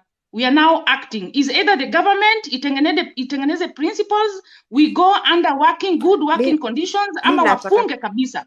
And mi people should nataka remain back kusema at home. hivi mi nataka Shane, kusema Shane, just hivi wait. Let's welcome Joy and Gina. And by the way, nyamba ambao mnaingia hapa. Ingia okay hapa na mi video. nataka This is mi for nataka TV. kusema hivi unaona Joy, hiyo umesikia? contract yeah? Yes, hiyo Mkiingia hapa contract mnaingia na video. inakuwa hiyo But anyway, go ahead. contract hiyo contract inakuaga na masaa ya kufanya kazi ni masaa 8 lakini 8 hao hours. watu yes, hawa watu wanajifanyaga hawajui chochote. Hata huyo mtu exactly. ukimpatia hiyo contract asome, anajifanyaga haelewi. Sasa ni maagent wangekuwa wakielimisha hawa watu. Thank you. Thank you. Wow. Why not? The issue of one thing Madam will say, the issue Yeah. of trainings. Sisi Kenya kuna training around 120 trainings, eh? Part Yeah. of what they train Training ni centers. hiyo contract. They have the physical contract. Wasichana wakienda pale wanapewa, wanasomeshwa, wanaoneshwa kila kitu. But msichana akienda pale workplace, akisimama tu hivi anaambiwa yala, anapigiwa makelele, ana chicken out. Ashajua she has to rest. But the intimidation level sometime ana chicken out tu. Na akiendelea kutuambiwa ni aje hawa wananifanyia, mwingine ananyang'anywa simu. So we are every day in a battle. Listen, Njoro. guys. We are now Njoro. listen, Nani. Vo, I'm very sorry. We are now Yeah. acting. If I am an employer and I tell somebody that I'm employing, when you go there, these are your rights. When you go there, these are the rights of your employer, because hata Mwarabu pia kuna rights zake. Respect Mwarabu, mfanyie kazi venye anataka, na yeye akurespect, akupatie pesa yako, respect time yako ya kurest, na umuoneshe contract, na umsimamie. I swear to you, these people will watashika mita. Watashika Thank you mita. very And much. first of all, And one wanasemaga, thing. girls normally say, Yeah. ati Mwarabu usimuogope, ukienda po That's right. usimuogope. Those people who That's don't right. do that, wenye wanasemanga hivyo, those people go back and respect them. Immediately when umeingia kwa hiyo nyumba, umeingia aje? Kama muoga ama umeingia kama uko bold? How did you That's right. enter there? How did your employer represent you to that person? Mwarabu is a person like me, you know. Anyway, let me keep quiet. Mtu mwingine aongee. No, it's fine. It's fine. One So the thing, issue. So half a minute. one thing I would like to Just say. half a minute. Yeah. Mm-hmm. Go ahead. Just half a 8 minute. hours. 8 hours for all Kadamas. It's official in the domestic workers contract. Period. Yeah. Do you all agree? Yeah. Mm-hmm. Yes. Yeah. Okay. Akihome bila kuchukua leave for those 2 years, she's supposed to be paid 3 good months. For the 3 good months, akona leave ya 2 years. Akona leave ya 2 months for 2 years. Paid leave. Which means kama anaenda November, anafaa kupatiwa kama ni 900, anapatiwa 900 mara 3. And they don't give that. They don't give that. Wananyimwa. Jeroge, Ngina, okay, let's start with a praying daughter at the top. Karibu to Vote TV Primetime Show. Swali, tafadhali. Okay, acha niwasalimie kwanza. Ngina. Yes, amuniski. Ongea na uongeza volume. Kama hivyo ndivyo unaongeleshanga Mwarabu ndio sababu nakaliwa vichwa. No. I'm telling you.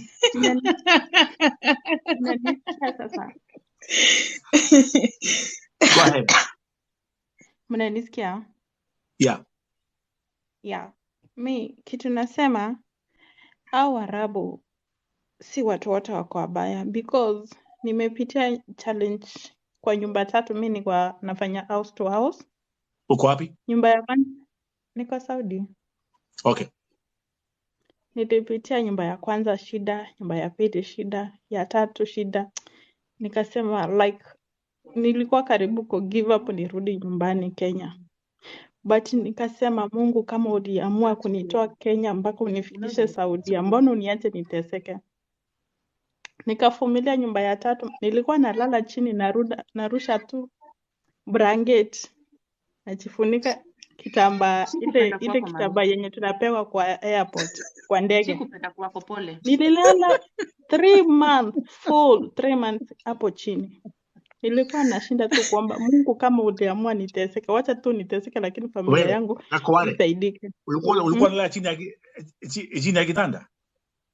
No, chini natandika blanket, natandika chini kwa floor, natandika blanket tena najifunika nini. Na hiyo ni store, nilikuwa nalala Unajificha store. Hiyo ni store. hapa, tunasemanga na Mimi Kikuyu na sheria kameda ko. Hichi ni sheria kameda ko, but anyway endelea. At least ikuwe ni commercial break. Mimi Uliandikwa na Mwarabu maskini. By the way, yeah. Nilifumilia Mitambo, acha niombe Mungu anisaidie, kama hapa hivi ndio imekuwa ni hivyo, wacha tu nilala. Kozi hizo nyumba mbili nilikuwa nakula mapaki, but hii yenye nimekuja taka ninalala chini na kulanga. Ni mimi napika na nakula. So I feel like niko sawa. Nilifumilia 3 months ikaisha, nikarudi kwa ofisi. Sasa venye nirudi kwa ofisi ninasikia like nirudi Kenya. Kitu kingine naniambia hapana, Nancy usirudi Kenya. Tafuta enda tu job. Nikasema hapana, aki mimi nataka kurudi Kenya. Nikikaa tu hivi kwa ofisi, hiyo siku nililala, kesho yake mtu boss mwingine akakuja. Sasa venye ninapelekwa huko, mwingine akasema, mimi sitaki huyo, nilikuwa mweusi. Unaona ile mali nilikuwa ni jua kali, hiyo place nilikuwa nakaa. Nilikuwa nimekaa sijui aje. Akasema, huyo watoto wataenda kumtoroka. Mwingine akasema, hapana, huyo ndio nataka, mwambie akuje. Akanichukua. Senya nilileta. Like ni supplies. Supplies. Room. That's right. It's like supplies. That's right. Room ni smart. Nyumba nalala ni smart, by the way. Ni smart. Wow. Chakula. Ninakula chakula vizuri. Shopping amenifanyia, yani nilipata amefanya shopping mpaka ninauliza kwani alikuwa anajua like ninataka mafuta fulani, vitu za wasichana. Manguo akaenda akanibaia hiyo siku, tukabai manguo. Nikakuja akaniita tukakaa kwa meza, akaniambia 2 minutes. Akaniambia unafanya kazi morning, unaamka 6:30, unafanya kazi 7, 8, 9, 10. Unamaliza job yako, una make sure umemaliza job yako yenye nimekupanga. Unarudi kwa room yako, unakunywa breakfast, unalala. Ukilala mimi ndo nakuja kukuamsha. Ulale ama ucheze na simu, I don't care, but ukae hapo ufanye vitu zako, mimi ndio nakuja kukuamsha. Ninaamshwa saa 9 ama saa 10. Na hivyo like ananiambia kama uko na njaa wewe ndio unaweza jipikia, juu niko na Indomie, niko na nini yangu, naweza jipikia Indomie kwa room yangu, naweza pika kitu yoyote. But saa 10 yeye ndiye anakuamsha na kwambia umsaidie. Hakuna nutrients. Okay. Indomie hakuna nutrients. Wasichana waachane na Indomie. Hakuna nutrients. Mkule fruits, mubaiwe vegetables. Yeah. Saizi haki mimi nashukuru Mungu. Okay, yeah, thank you. Hallelujah. Kitu kidogo. So, sasa shida niko nayo moja. Mimi my cousin nilikwambia hiyo story, tuliongeanga na wewe. Alitangazwa Citizen last month. Alikuwa anapitia shida, aliteseka. Huyo Mwarabu akamuuza kwa chilani mwingine. Huyo chilani alimteza akamrusha nje. Venye alimrusha nje, demu tukamtafutia pesa, akaenda airport. Kufika airport, sasa kumbe already asha report nyumbani, anateseka. Venye aliripoti Citizen, ikaambiwa, watu wakaambiwa, hiyo kitu ikaenda Citizen. Agent yake alikuja Saudi, akamtafuta akamrudisha kwa ofisi. Mpaka wa leo amemwacha kwa ofisi, anamwambia atafute ticket arudi Kenya. Demu akuli, mali wanalala ni shida, na ana transport pesa ya kulipa ticket. So ndio nilikuwa nauliza kama mnaweza msaidia aje. Simu anapewa Friday. Shane, just wait. Get that contact, say something to that case. Yeah, get that contact yo msichana. Huyo wako kwa ofisi. We have our support system in Saudi. We have a new labor attaché who is very, very vibrant, immigration officer pale embassy. She's doing a perfect job. I mean, the embassy is now motivated now that we have a new CS and, government. I would like to get that contact before the end of the day. Let me say something very, very quick. Kitu for sure nimeona na nimejua, wasichana wakenda kwenda kufanya kazi Gulf, especially Saudi, is a serious sacrifice. We don't take it for granted. You are our ambassadors. Ile job mnafanya kuna wanaume hawezi fanya hiyo job kabisa. So kweli. So it's a sacrifice. Mshawacha watoto wenu huku, mshawacha your families here. We don't take it for granted. And I know kazi ya nyumba ni ngumu. Kazi ya nyumba ni ngumu. Nilikuwa na msana wetu wa nyumba hapa wetu sometime back, akaniambia wewe naona unapeleka watu Saudi, si unipeleke. Some years back nikamchukulia ticket, passport, akaenda. After 1 week aliniambia ati alifika huko mguu zilifura. Mguu zilifura.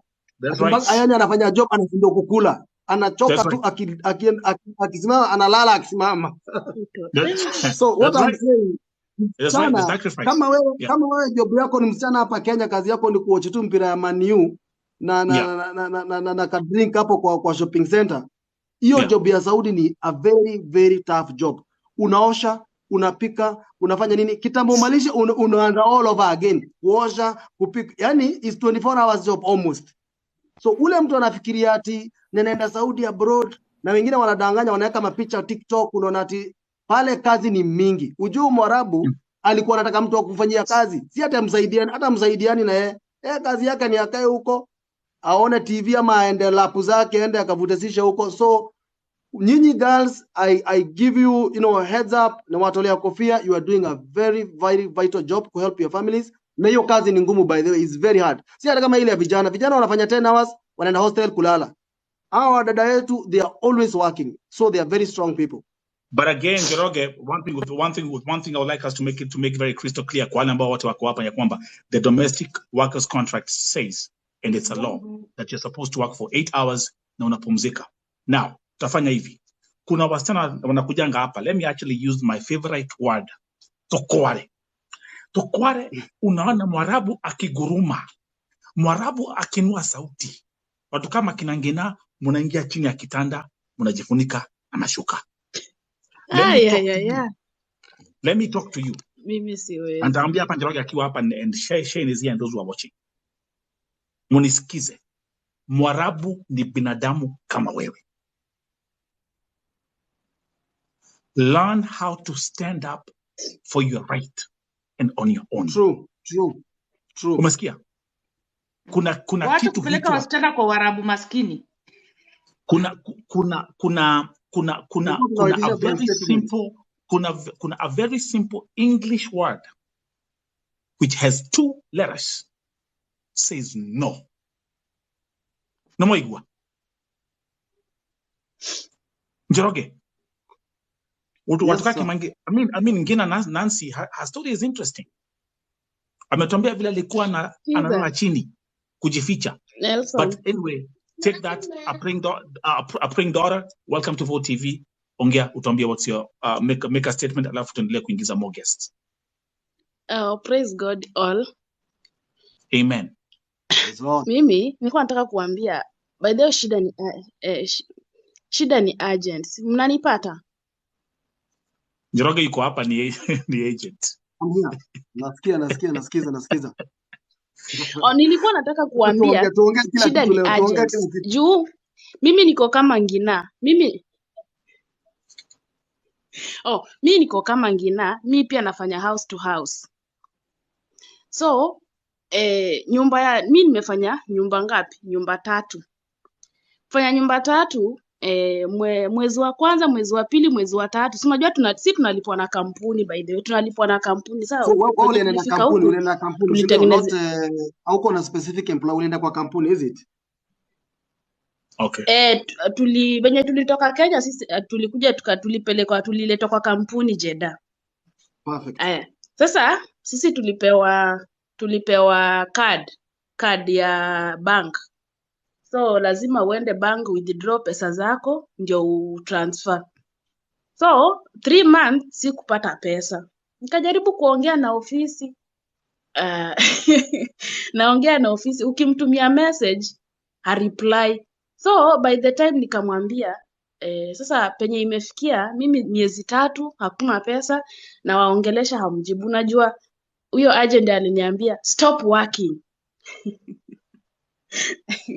Simu yangu ina overheat. You can imagine uko kwa nyumba ya Mwarabu unafanya kazi, but ukicomplain hakuna pesa kwa bank, wanakuambia stop working. Unaona? My phone is overheating. Njoroge atasema nini wewe? Simu yangu ina overheat. Just a minute. Let me answer to prayer. Just a minute.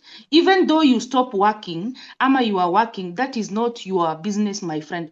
Ukitoka na kampuni Kenya, contract imeandikwa 2 years, unafaa kupatiwa 900 ama ni 1000, ufanye kazi, usifanye kazi, pesa yako lazima akulipe. Amepata kazi, hajapata kazi, yeye lazima akupatie pesa. Hiyo ni right yako. Sasa ndio contract ya company, you must be paid. Hiyo contract ya company you must be paid. Sasa unajua mimi si kutaka kufuruga juu Mwarabu pia yeye alikuwa crazy akaniambia kama wakulipi wacha mimi nikurudishe wapi? Nikurudishe kwa kampuni. Juu mimi nishalipa kampuni. So they need to pay you. Juu wewe unafanya kazi na mimi already nishalipa.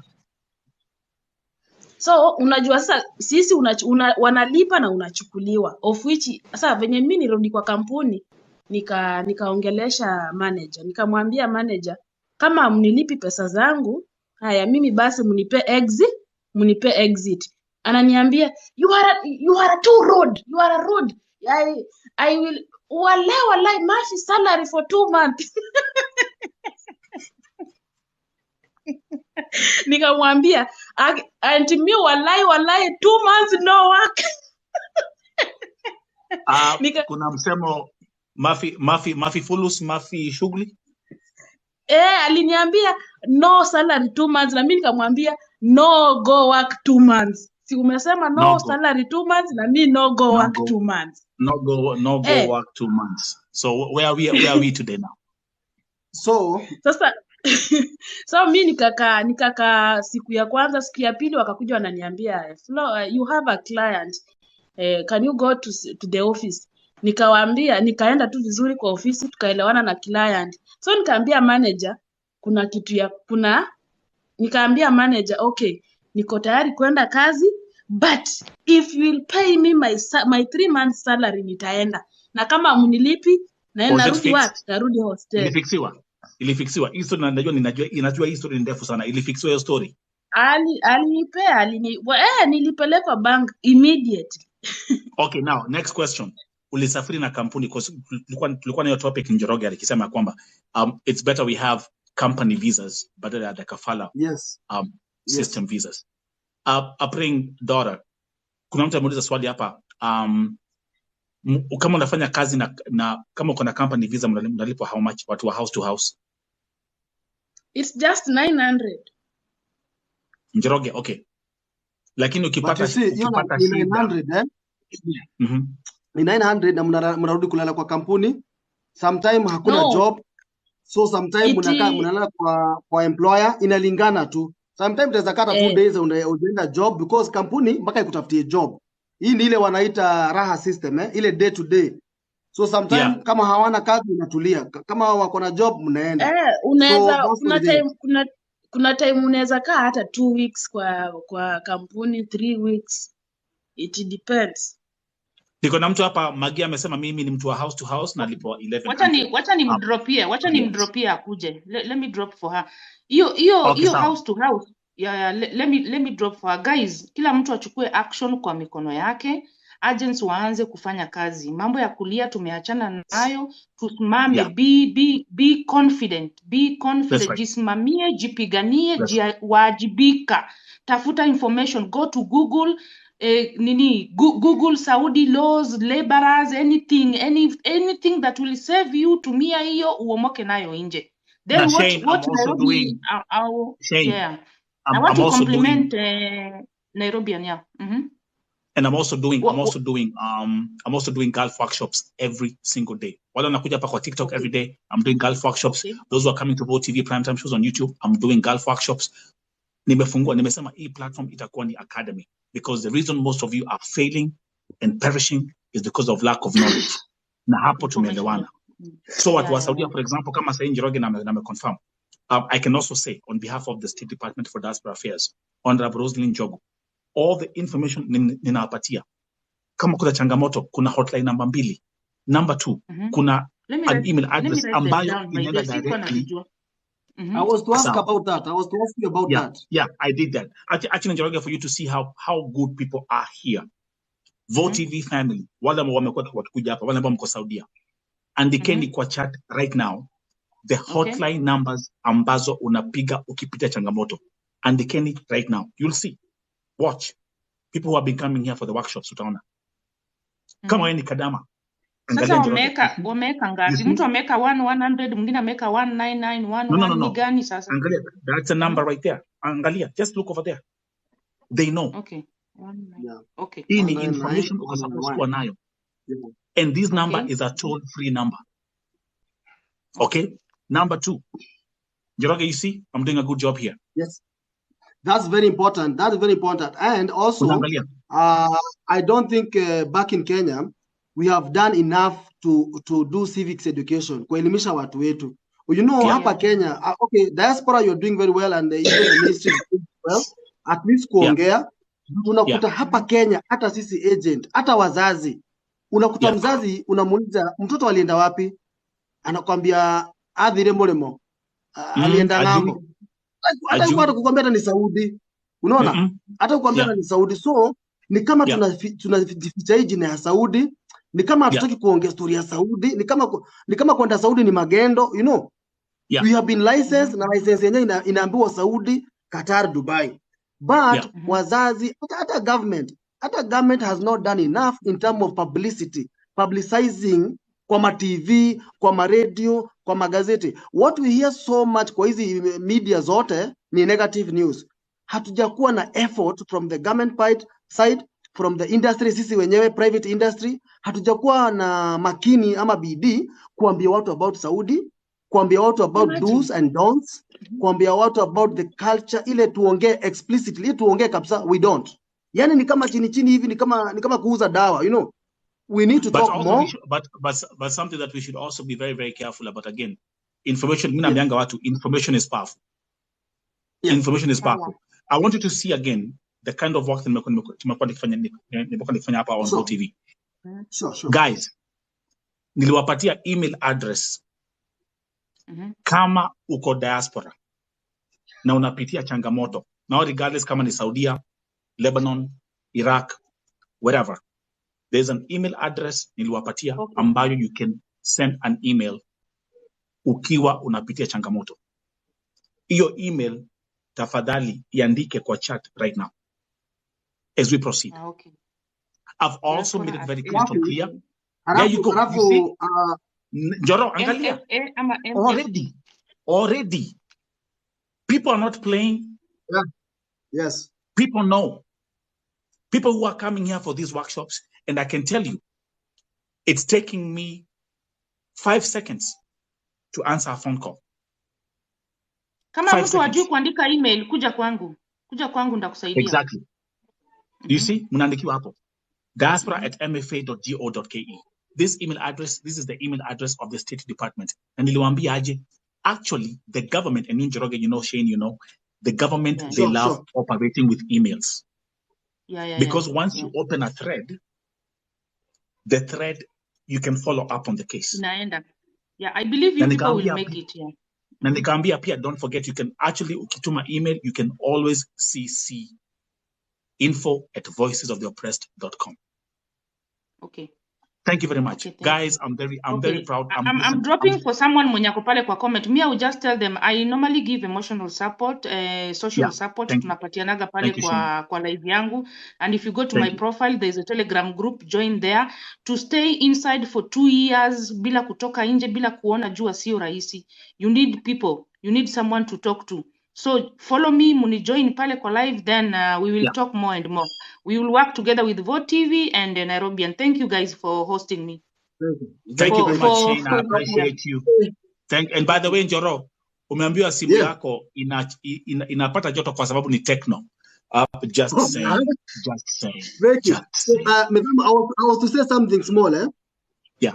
Ile tu kuchano tu wale wanaenda nje. Yeah. ukifika nyumba ya Mwarabu the first day, at least jaribu kutone down kidogo, kuwe tu humble kiasi, kuwe tu wewe jifanye kafala kiasi. Juu kuna msichana tu anafika hivi hata hajaketi chini anauliza what is the password of the wifi, yani hata hajaketi. Haya, alafu anaanza ku account how many kids are here, ana count 1 2 3, anawaambia you are so many here, anawaambia let me see my room, yani ashafika tu na amevuruga, unaona. So already first perception is everything. So ukifika camera, mimi naingia hapa, I'm disappointed. Ingia in the camera that recorded, you know, with the you know this Vote TV. Come with your camera please.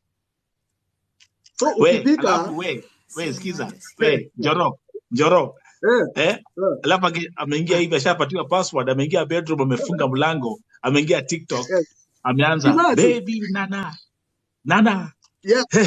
na mwingine akifika tu anaanza kuomba, yani anaomba like a whole hour, anaomba mpaka watu wanashangaa what is wrong with this person.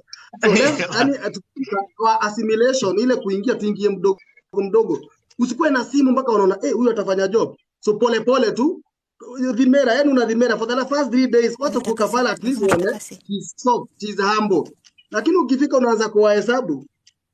Njoro, life has changed. This is the 21st century. Hata watu wakiingia kanisa siku hizi, the first question wanauliza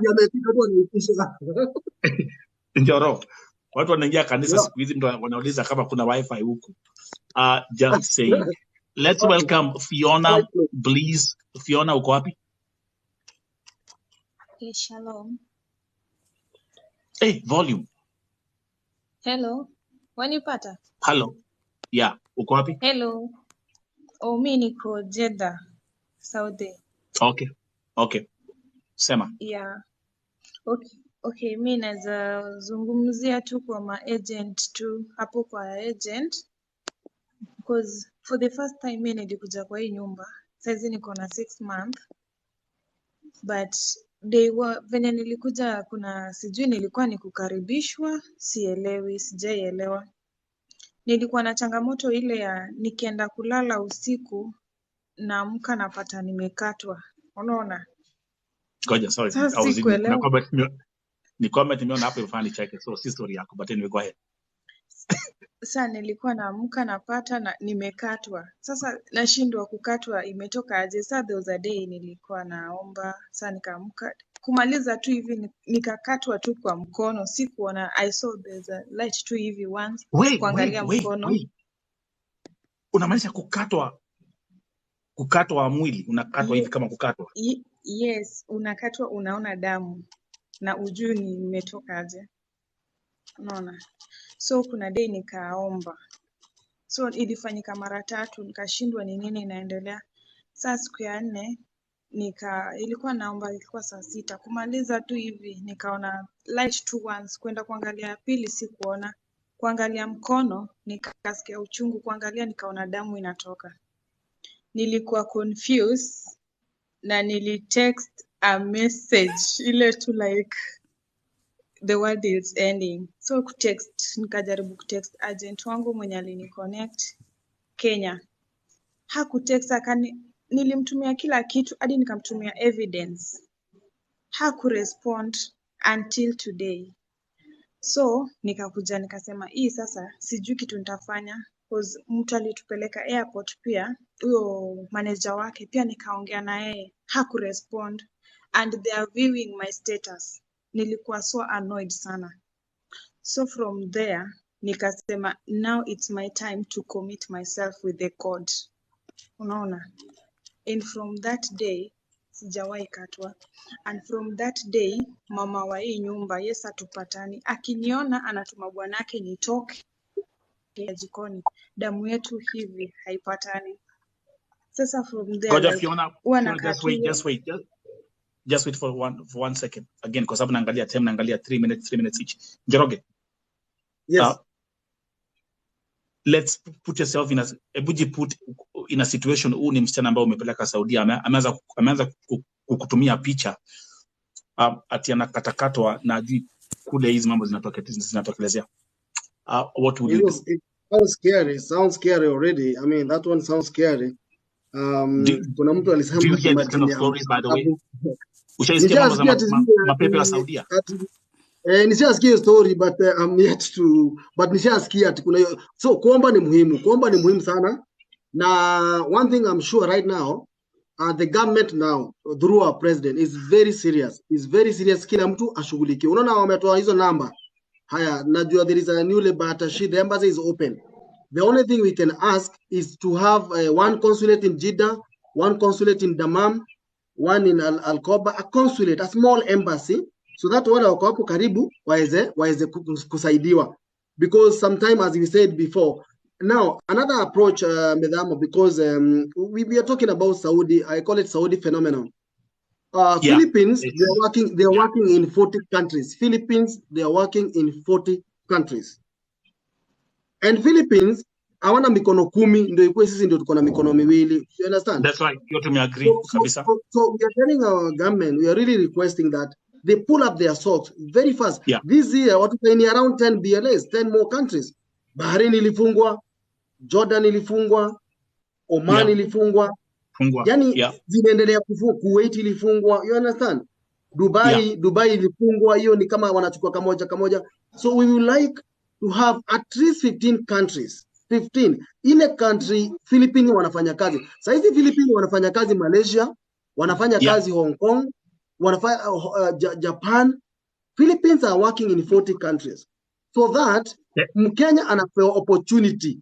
Anaulizwa unataka kwenda Hong Kong, unataka kwenda Malaysia, so that we don't seem as a country that we are always pushing our people, our girls to Saudi. Because right now, Saudi Arabia, that's right. Truth be told, right now, ukiwa msichana Kenya na unataka kazi, it's almost 98% ukitaka kazi ya nyumba, you will land in Saudi. Saudi Arabia, I don't know if that's why the Saudi phenomenon. And that one it's not good. I'm a business person, my agent, but mimi sifurahi kila siku ati msichana akija kwa ofisi yangu talent quest ananiuliza mko na job hapa, namwambia tu Saudi. Akiniuliza Jordan, namwambia imefungwa. Oman, namwambia imefungwa. Wapi? Kwani what are we doing as a country? Unaona? There is another thing I want. Yes. Let's do this actually, because we're also looking on the time as well. Let's do this. Yes. Let's come to the spice. Let's come to the icing on the cake. Sure.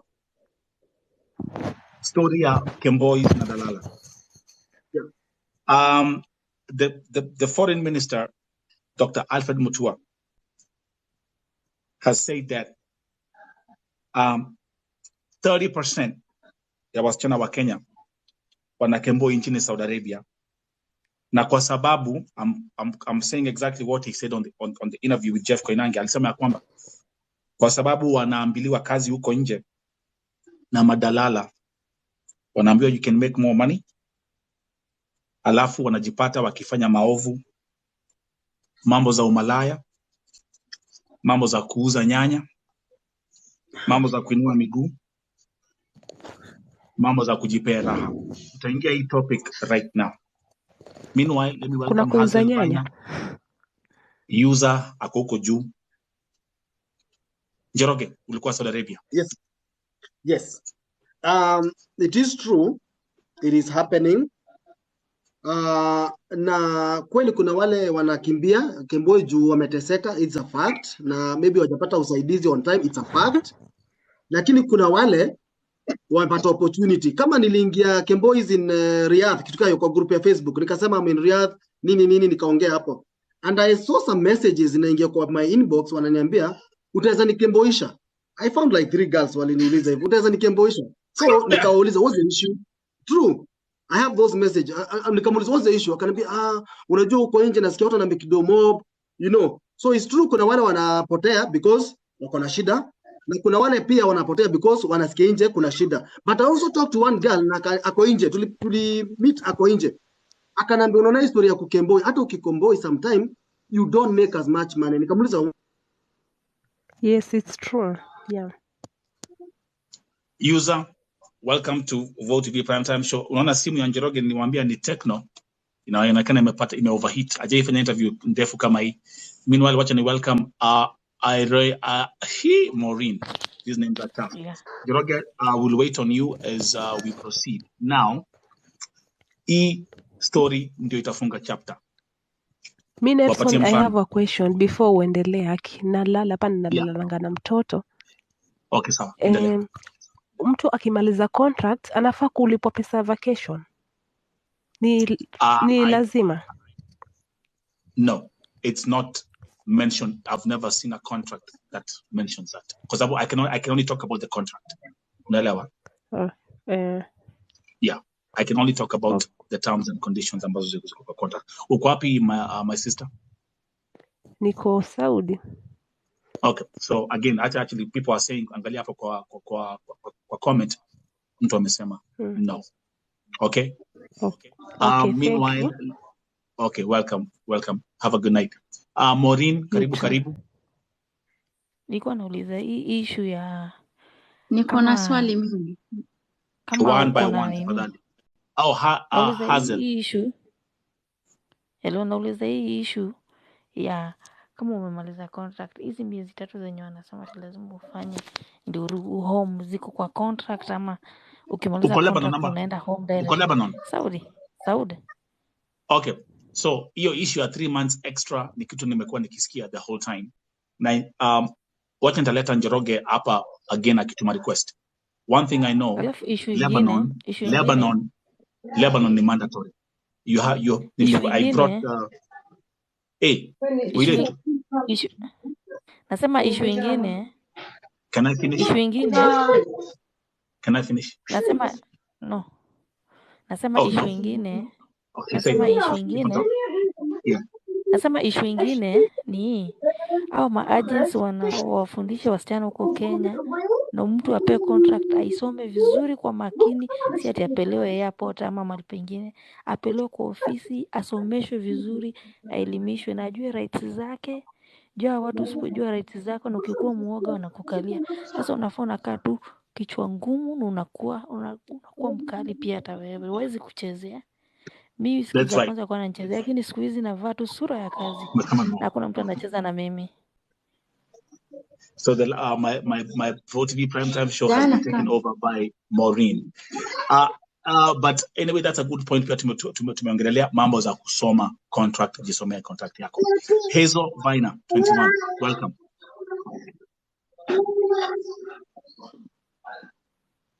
Mimi niko na swali.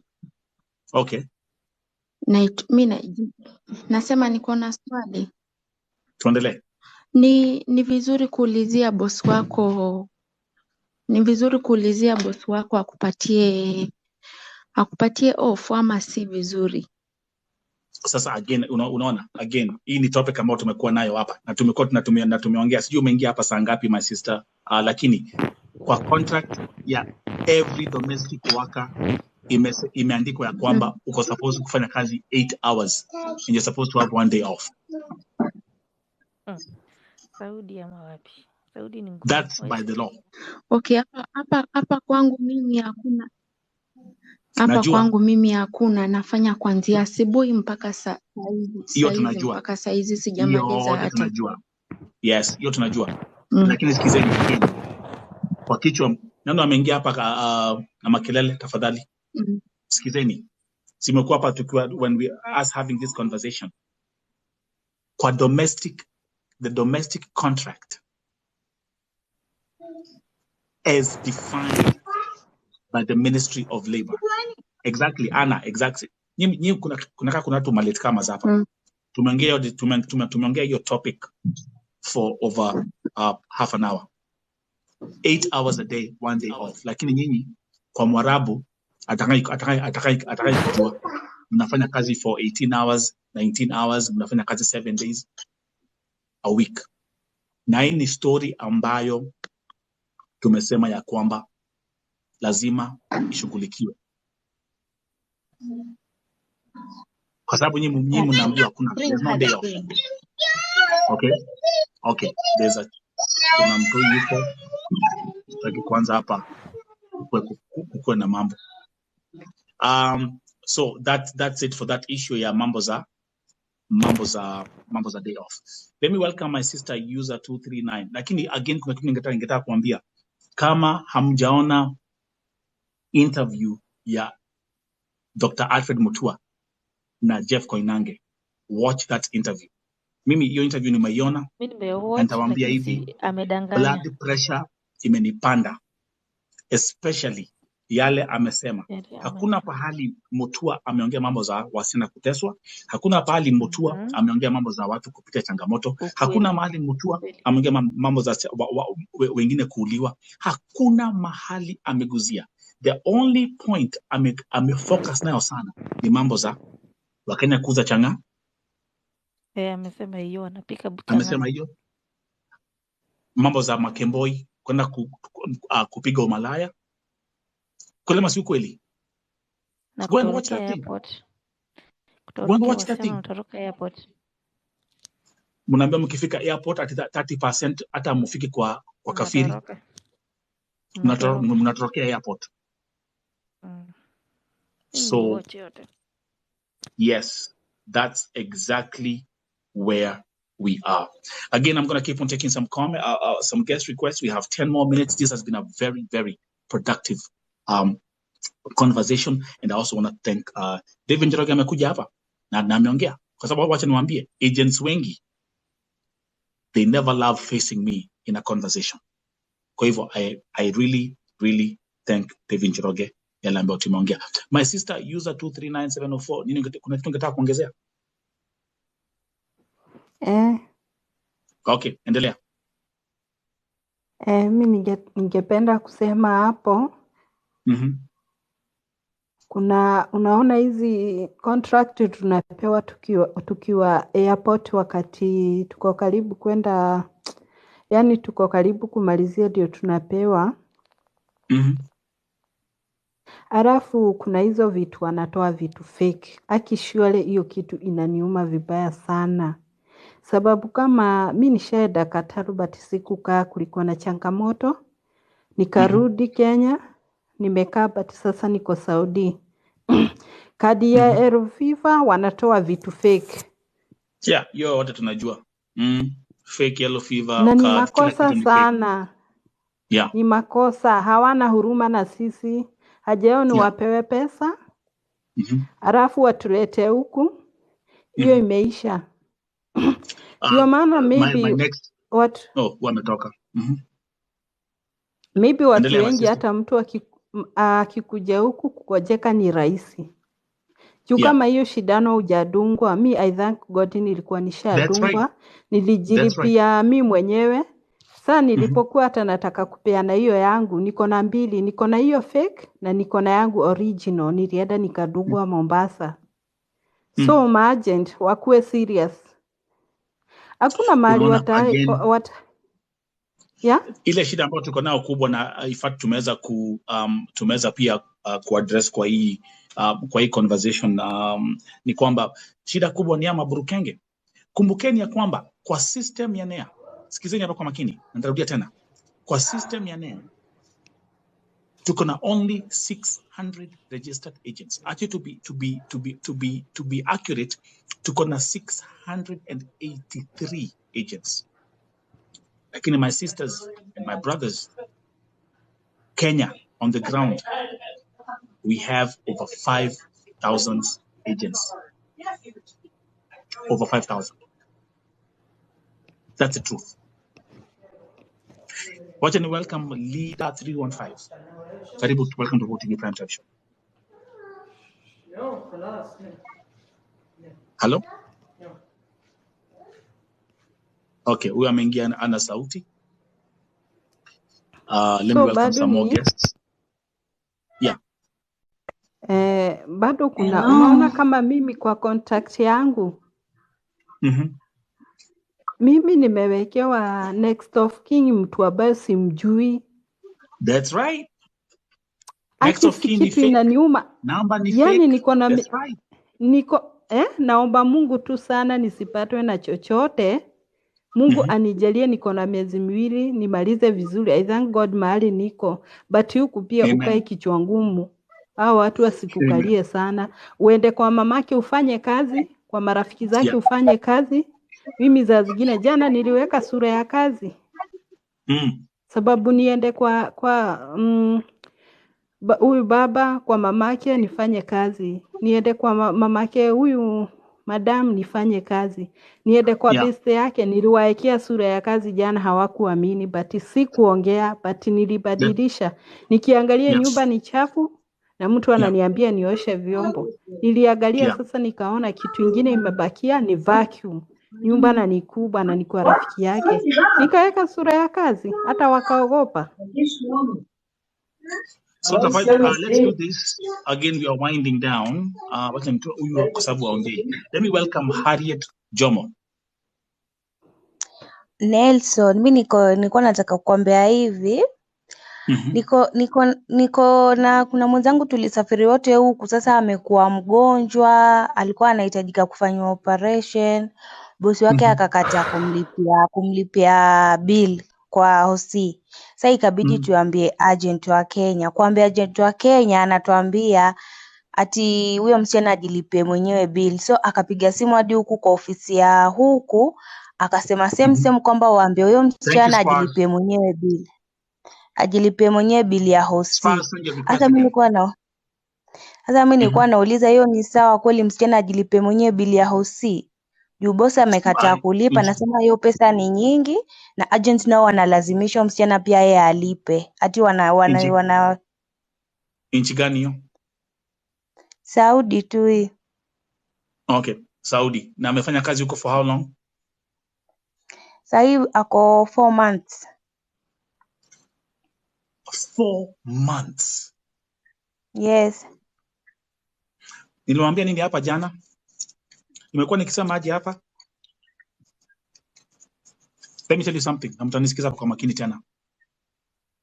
80% ya hawa watu ambao wana complain right now mambo za shida za Gulf, either Saudia, Lebanon, Iraq, over 80% walisafiri last year. Who am I talking to? Who am I talking to? Meanwhile, tumesema we will break our record again. 100,000 likes for purpose. Tuko 85,000. Wow. Let's reach our goal. Hii ni Vote TV. Tunamaliza leo na over 100,000. We call them 100,000 likes for purpose. Mimi sikutangia hapa kupiga makelele. We are 215 people right now. Let's make it 100,000. So, wacha tuendelee. Nyinyi ambao mko Kenya, and let me talk to you, nyinyi ambao mko Kenya. You are ignorant. Hamsikizi. Ukweli ama si ukweli? Watu wako Gulf wakiwaambia wale ambao wanapitia. Nyinyi mko Kenya, mnaona ni kama mnaambiwa hamtaomoka. Ukweli ama si ukweli? Mnaona ni kama ya kwamba mna kazi wa kwenda. Mnapanda ndege. Mkifika hiyo Gulf, baada ya miezi 2, mwezi 1, miezi 3, miezi 4,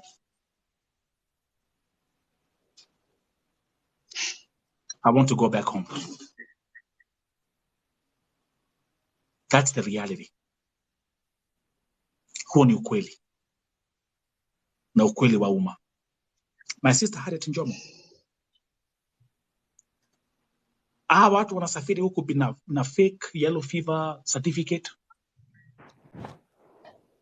Mtu akifika Saudia ama akifika Lebanon, hiyo ni atmosphere ingine. The weather is different. Watu wanaanza kuwa wagonjwa. Kwanza unaona sisi. Kwanza unaona mimi yote mnasafiri hapo kwa airport, hatukuwa na hapo kwa check-in hatukuwa na kazi za yellow fever, so tukatolewa nje. Time tumetolewa nje. Wait, wacha kuweka hizi emoji za kulia huku. This is TikTok, si kama YouTube. Guys, sitaki emojis hapa. Endelea.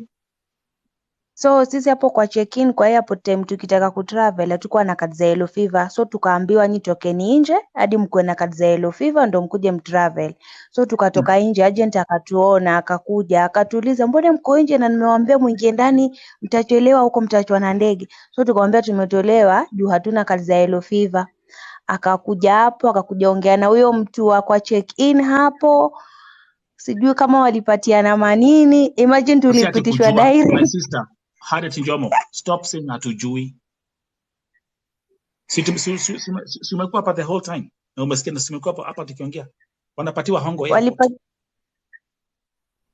Walipatiana manamba hapo za simu, tulipitishwa bila cards. Tulipitishwa na tukakuja huko. Sasa hata umeanza kunibo. Sikiza. Watu wanalipa hongo airport. Tumeongea maneno hapa. Hongo, pesa zinatumwa kwa masimu, pesa. Exactly. So how do you expect us not to have any difficulties when we have a broken system? Huh? It's like you're working with a broken sewage. How do you expect to have a broken sewage? Lakini mnaenda tu kwa choo na sewage isha block. That's exactly what's happening. Umesikia hapa tumeongea, especially watu wa Lebanon, over 90% ya wale ambao wanasafiri nchini Lebanon, agents ni fake. But kwa sababu tuko hapa tunamalizia, by the way, we've reached our goal, 100,000 likes for purpose. Rachel Omondi, welcome. Yeah, thank you. Okay, mimi nasema hivi. Hawa mademu wenye wako Kenya, mnaenda training, mnaambiwa hivi na hivi, mnaambiwa, yani tulifundishwa mambo mengi, kuna mambo tuliambiwa na ma-agents, tukawa tunachukulia ni kama ni fulani mchezo. Okay, tunafurahia kuja huku, but a lot of things happens huku kwa Gulf, ambavyo hata mtu akisikia akiwa Kenya, unaweza mwambia na kuambia hao mnadanganya, sijui ni uongo, sijui nini, yani mnatutia fitina ili tusikuje. But ukikuja huku, where you will feel a pain. Mimi nililia. Actually nililia kwanza. Nilivyokumbuka nikasema gai, kuna watu walikuwa wanatuambia huku Gulf kuko hivi na hivi, but tulikuwa tunazusha because tulikuwa na hamu ya kukuja. Mimi nilivyokuja kwa Mwarabu nyumba ya kwanza, nilikuja nikapitia changamoto za maisha karibu nikufe. Within 1 month karibu nikufe because nilikuwa nafanyishwa kazi, mambo na Clorex, alafu sasa muda wa kulala hakuna. Ikifika saa 9 usiku unaamshwa, unaambiwa amuka, kuna kupiga pasi. Haya, ukikaa na mtoto wa Mwarabu atakufanya vile anavyotaka. Ilifika mahali nikasema enough is enough. Sitakaa kwa nyumba. So nikaanza kusumbua agent. Sasa nilisumbua agent, akaniambia sasa wewe Kenya kilikupeleka Saudi ni nini, kufanya kazi ama ni uanze kusumbua watu na masimu? Nikamwambia no, I'm suffering. Paka nikachukua studio nikatumana because I was just like vile nilikuja nikitoka Kenya, I was just brown, I have just turned into black, like venye ulimuona Diana akikuwa alipotoka huku akirudi Kenya vile alikuwa. Mbavu zikaanza kuwa zinaonekana. So nikionyesha mzee wangu, mzee analia, na sasa mzee ndiye akaanza piga simu kwa ofisi. Akamwambia bibi yangu anateseka. Sasa ile kumpasu agent akasema no, huyu msichana ni kama ataumia. So because nilikuwa na bleed, kitu ambacho hasikuwa ifanyika, na bleed mpaka damu zinatoka kwa mapua, na shindo what the hell. Mali penye nalala kwa floor, alafu vumbi, alafu nimekuja ndio winter inaisha, tunaanza summer. Sasa huku nako kuna vumbi. So hiyo room ambayo nimewekwa ndani, unafunga mlango, watoto wanafungua, wanakuja wanamwaga maji penye unalala. Nikawa ninapitia changamoto, nikasema no, siwezi. Kuna demo alichanua akaniambia, Rachel, amua mara moja urudi ofisi. Piga simu ofisi. Huyo mzee akaniambia, wewe ukinisema na kurusha desert. Umesikia? So mimi kitu nilimwambia, yani niliingiwa na ujasiri mwingine, nikamwambia nirushe desert. But ukinirusha desert tunakufa sote. Akaniambia keep quiet. So unajua niko na line ya simu, mimi nikaanza kuwa na text.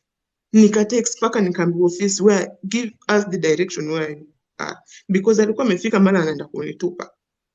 Nilipiga nduru, uzuri tulipika mali penye tulipitia kulikuwa na polisi. I know this is a very long story. Rachel goja. I know this is a very long story. These are very now naambianga watu hapa. Hii watu wakianza kuongea hapa.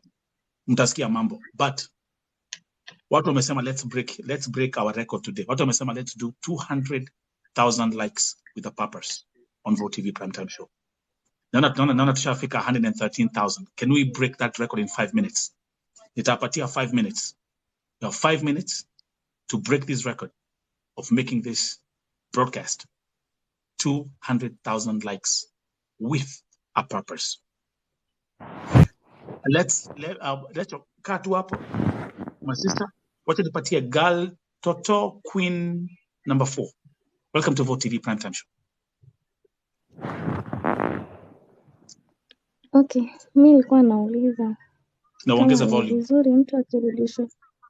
Nilikuwa nauliza hivi, ni vizuri mtu akirudishwa ofisini aanze tena contract hata That's what kama they do. ulikuwa That's what they do. Hii ni story nyingine pia inakuanga. Ukipelekwa ofisini, ukishatoka kule ushatoka, contract yako inaanzia from zero. That's what they do. That's an issue ambao utaona hapa kila wakati. Okay? That's what happens, okay? So that just to answer that question. Tukiendeleaga. Again, as we continue, tunaenda kumalizia show ya leo imekuwa moto sana. Poleni sana, siwezi welcome kila mtu kwa guest request ni mingi sana pia huku ndani. But what I'm going to do is as we proceed,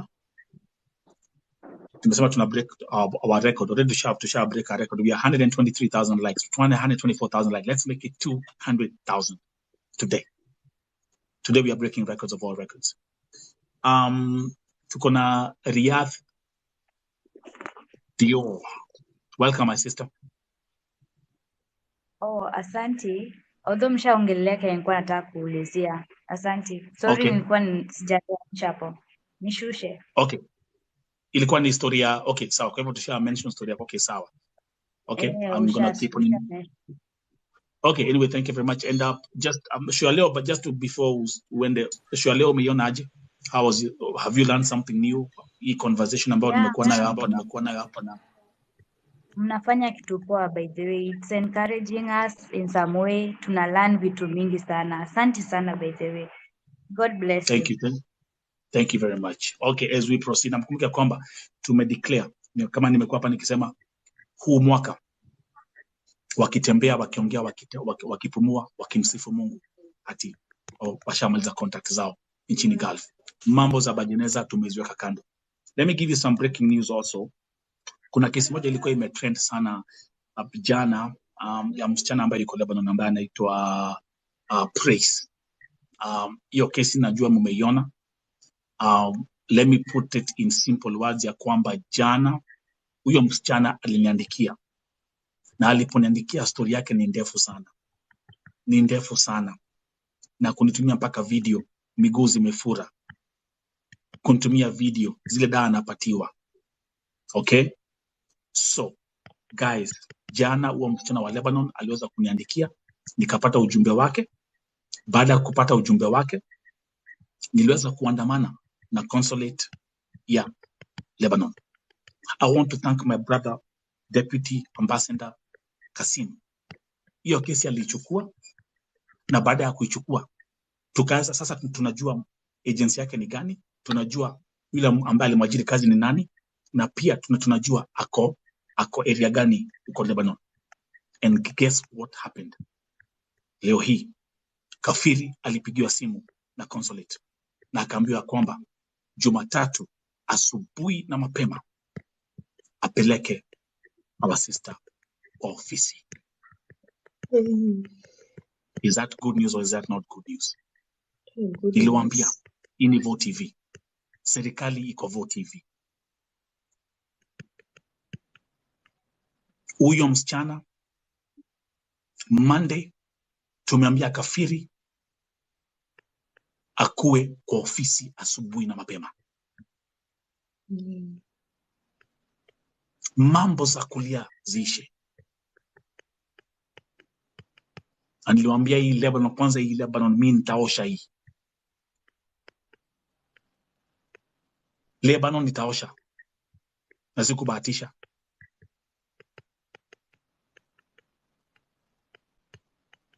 Kwanza kwa sababu ya hizo breaking news, let's add another 50,000 likes with a purpose.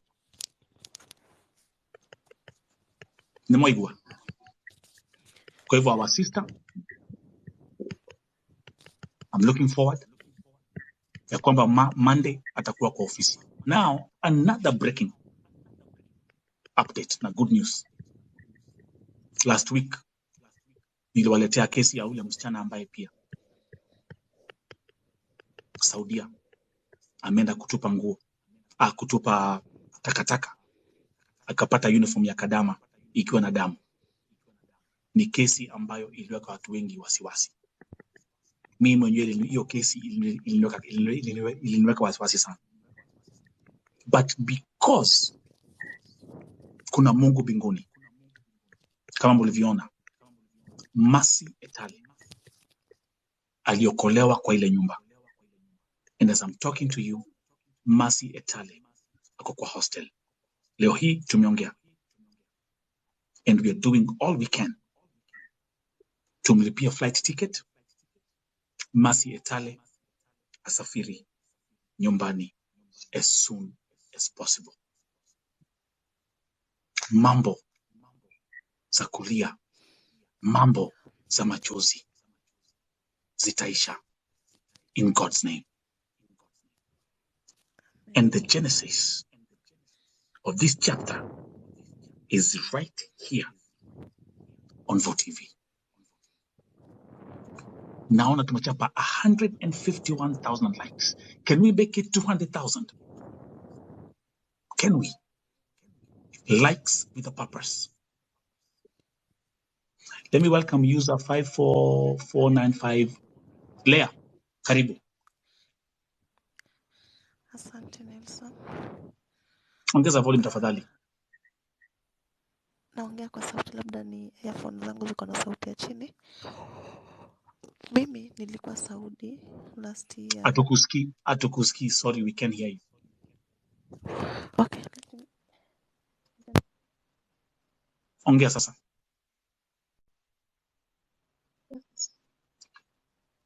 Okay, masani machache.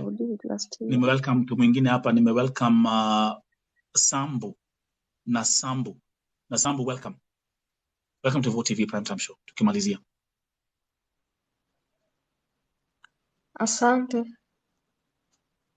Okay. Uko wapi? Niko Saudi Riyadh.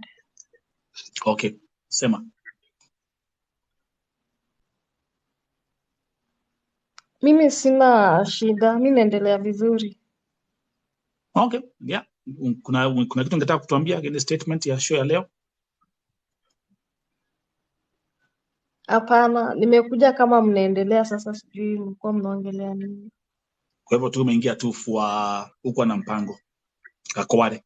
Sikuwa na mpango, nimeingia late. Watu ni kuingia tu, wacha tu niingia tu nifilange. Okay, sawa. Hapana. Sambu.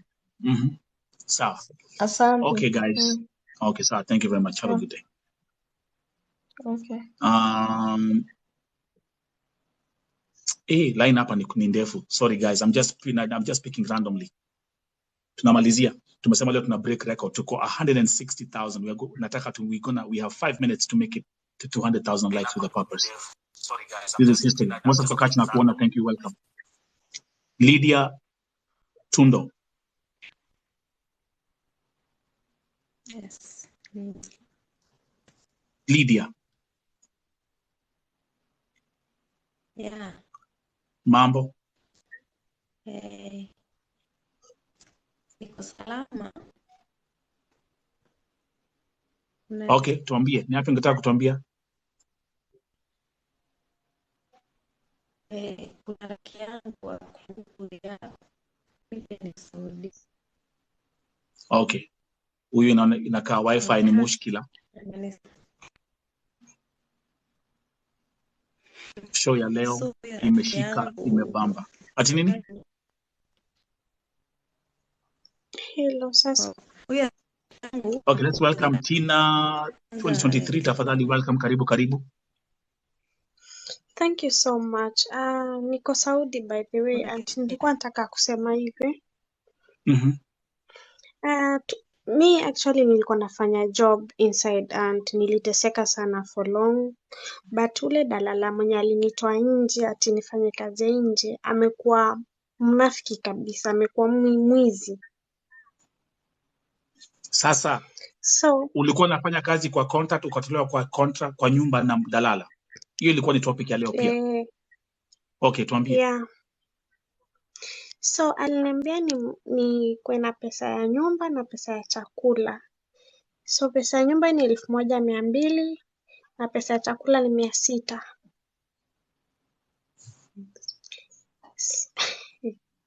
Sasa nimemlipa, lakini vituko Kenya ananifanyisha, as in nikifanya job anataka nimpatie pesa Kenya nimelipwa, achukue nusu pia mimi nichukue nusu. Yeah. So kuna dem mwingine best yangu alikuja huku, amekaa Saudia for 8 years saizi. Ni kazi ya nje, huyu mwenye anamta kazi ya nje nalipwa 2,600. Kazi ya nje saizi. So yeye anataka pesa nusu na mimi nibaki na nusu, na mimi naona haiwezekani. Kenya aliniandikia, ameniambia ati kama sitampatia pesa atanireport, ataniseti kwa makarao. So hivyo ndivyo mnaambiangu. Hivyo ndo ananiambia. Yeah. So sasa uko wapi sasa? Niko Riyadh. Okay, bado uko kwake? Si uko kwake. Before kuendelea hii story ya dalala ambao again guys, I'm going to encourage you. Enda uone interview ya Alfred Mutua na Jeff Koinange. I'm telling you, blood pressure itapanda. Mambo za dalala ndizo alikuwa anaongea, mambo za Kemboi ndizo alikuwa anaongea, mambo za kuza changa. Hakuna mahali ameongea mambo za wasichana kufanyishwa kazi overtime, wasichana kupitia changamoto, kushikashikwa ama kuuliwa. Hakuna hata kitu kama hiyo ameguzia. Mase Karaoke, karibu. Hello Nelson. Mase Karaoke, bongeza volume tafadhali, kwa sababu nilikuwa naona comments zako. I think you are popping up like a Mase, bongea, what's going on? Hello Nelson. Hello. Unanipata? Yeah. Okay, thank you. Lakini Nelson, unafanya kazi mzuri na Mungu akubariki. Kazi yaishi. Mungu akubariki tu sana kutetea sisi wanyonge. Okay, I'm in Saudi, place inaitwa Al Taif. Najua Al Taif. So I'm here to thank you, congratulate you and also to request you. So chukue huyu msichana anajiita Kanzo Masi 008. She seems to have a problem. What's going on? Oja niko na list ndefu hapa, my sister, and I can see you have a lot of people. Masi tap kama unaona. Kanzo. Okay, and by the way, tumechapa 170,000 likes, 171,000 likes with a purpose. Can we make it 200,000? Let's break records today. Okay, Kanzo. thank you, Nelson. Thank you, Masi Karaoke, for being cool. Thank you. Thank you so much. Kanzo, Masi. Habari zenu? Karibu na please ongeza sauti. Okay, mimi nilikuwa nataka niwe hapa hata kabla David hajatoka, cause mimi nilikuwa wa David na kuna kitu chenye kilikuwa kimehappen. Oh my goodness. Okay. Yeah, nimekuitisha kitambo sana. Okay, mimi nilikuja 2019. Uko wapi? Saudi ama Lebanon? Yeah, niko Saudi Riyadh. So nilikuwa Saudi Riyadh that time. So nikawa napitia shida kwa nyumba, nikimpigia simu David anakublock. Unaona? Ukiendelea kumfuatafuata na messages anakublock. So ikiendelea hivyo mpaka tukaachana kabisa na hizo story, kawa sasa ni kuomba Mungu tu. Mimi nimerudi, nashukuru matajiri zangu hawakuwa ni wale wakuwa wanaweza kukufanya kitu, lakini kwa vita zenye nimepitia, kaingekuwa wabaya wangekuwa wameniua. So nimekaa hapo nikavumilia, nilikuwa nalipwa 850. Familia ni kubwa na nafanya kazi zote. Nimevumilia mpaka nikamaliza contract nikashuka. Nilivorudi, sikurudi hapo, nikarudi na agency nyingine inajiita College Link. Akiwa agent hapo anaitwa Abdalla. So nimekuja ofisi ya huku Saudi kidogo nimesahau kwa sababu nyumba yenye nilikuja nikapata, oh my god, ilikuwa ni flat 3 na hiyo siku haikuwa venye tulikuwa tumelewana nikiwa Kenya, haikuwa hivyo.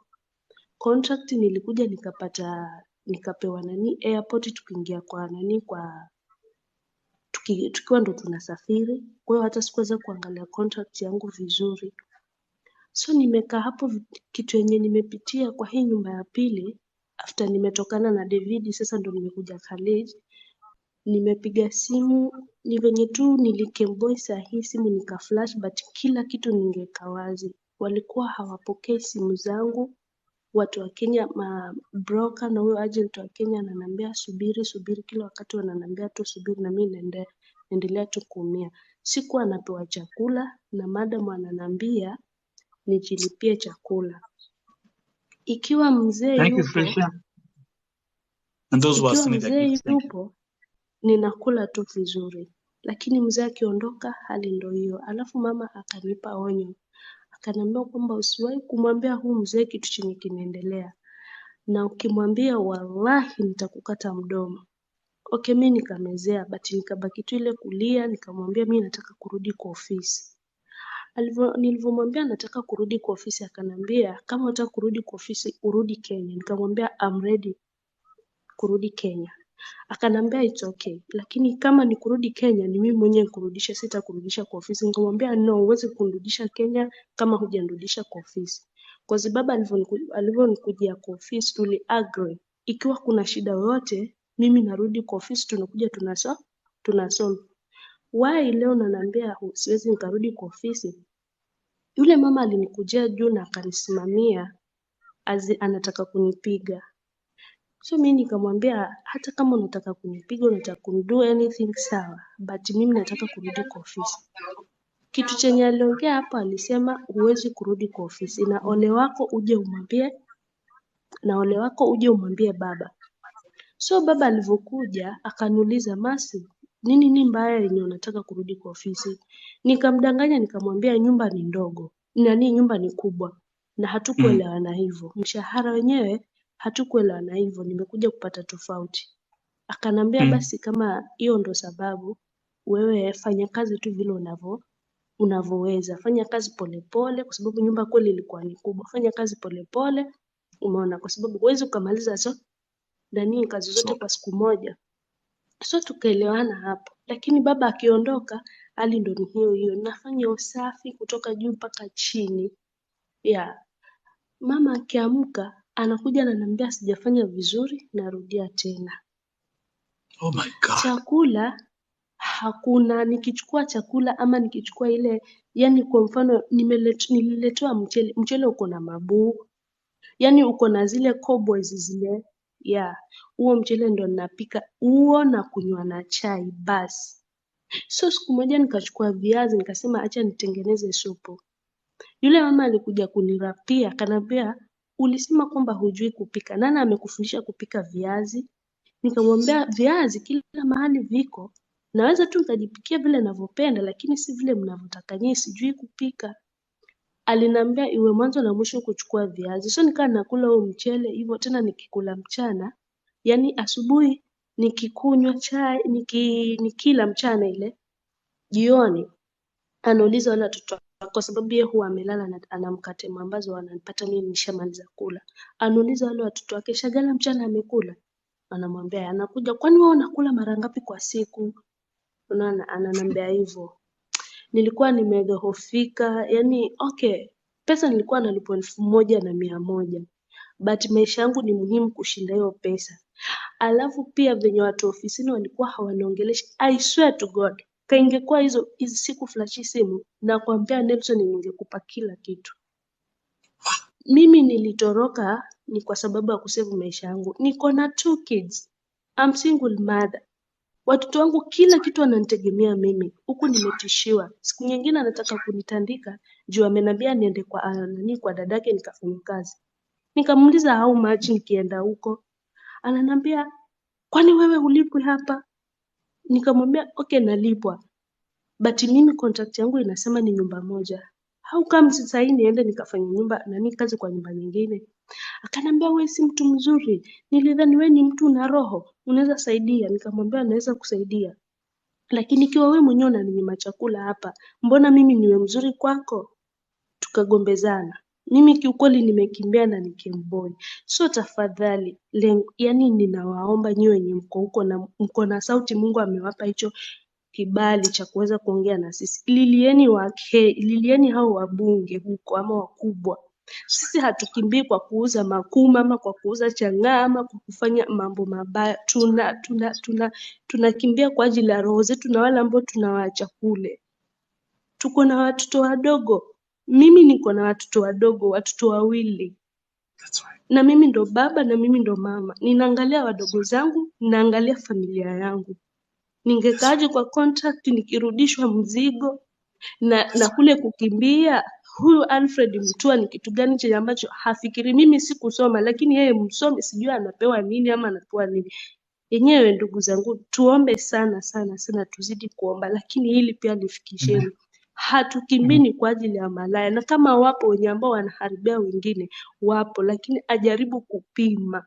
Sisi hatukimbii kwa raha zetu, hatukimbii ni kupiga starehe.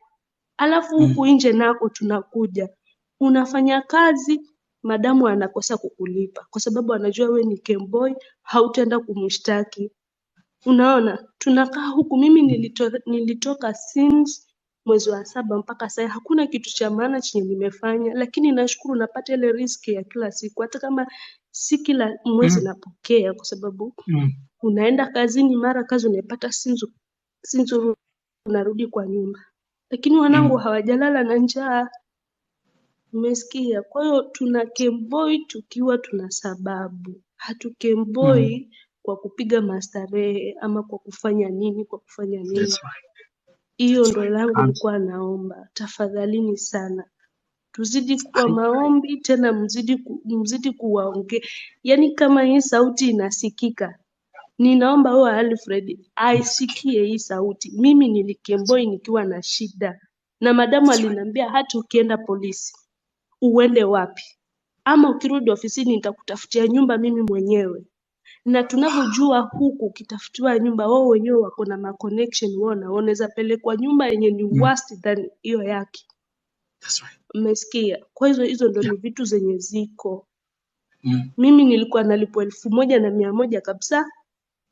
Hiyo pesa ningetulia na nikafanya kazi, nikasomesha watoto wangu, but nilitoroka. Sasa sina passport kwa sababu passport nilijaribu kuiba, lakini nikawa nafukuzwa na nikaangusha. Kwa hiyo passport sijui iko kwa boss ama iko wapi. Sina passport, sina any. Ni mimi na huyo Mungu wangu. Kabisa. Kanzo, mercy. Thank you. Actually, hata nilikuwa umeongea ukiwa my guest wangu wa mwisho. Umeongea na maneno huyo mengine Devi hapa. before sikia Delson, huyo Devi kuna chama aliingia inbox yangu akanambia, Kazo, tengeneza video useme si huku tunafanya kazi vizuri, maagent wanatuangalia. Hiyo mara ya kwanza nikamwambia it's okay, kwa sababu mimi pia si mtu wa kupenda kuongea sana, lakini nikawa nataka kuongea kwa group juu alikuwa ameunda group. Nikawa nataka kuongea hapo. Devi ulinifuata inbox ukaniambia niunde group ya kwamba wewe unaangalia watu vizuri. Umesahau venye uliniblock mimi, kwa sababu hata nilimtafuta na namba nyingine, but ile ya kwanza alikuwa ameniblock nikiwa kwa contact na ile contact ya kwanza. Mimi nilikuja mwezi wa 10 2019 na nikasafiri mwaka jana kwenda nyumbani mwezi wa 10, alafu ndo nikarudi tena huku Machi. Hiyo nyumba yenye nimekaa hapo, nimepitia hivyo vituko vyote hivyo, nimekaa tu miezi 3. Mwezi wa 3, wa 4, wa 5, wa 6 tarehe 4 nikatoroka. Wait a minute. Unaona mtu kama Kanzo nikamwambia aongee, she can speak for 10 hours, maybe even one whole day. Kuna vitu mingi sana kunazo ndani yake. Lakini kuna yale ambayo ametuambia hapa na tumesikia. Skiza hivi, my sister, because, oh my goodness, tuko 193,000, 194,000 likes. Can we make it 200,000? Tuko only 6,000 away. Itakuwa ni new world record up on Vote TV. 200,000 likes with a purpose. Don't forget this Vote TV primetime show is sponsored by SwiftStream. If you haven't followed this platform, follow Vote TV, both on TikTok and on Vote TV on YouTube. Huyo nani Show ya leo. Wait, Mercy, wait. Mercy, it's fine. Calm down. Now breathe in, breathe out. I know kuna mengi ya kusema. Kuna mengi tumesikia. Okay. Uko na very painful story. We ni mama, uko na watoto wawili. Yale ambao ulikuwa unaambiwa na kutishwa, tunajua. Lakini sema hivi, kwa wale wote ambao wako hapa, put God first.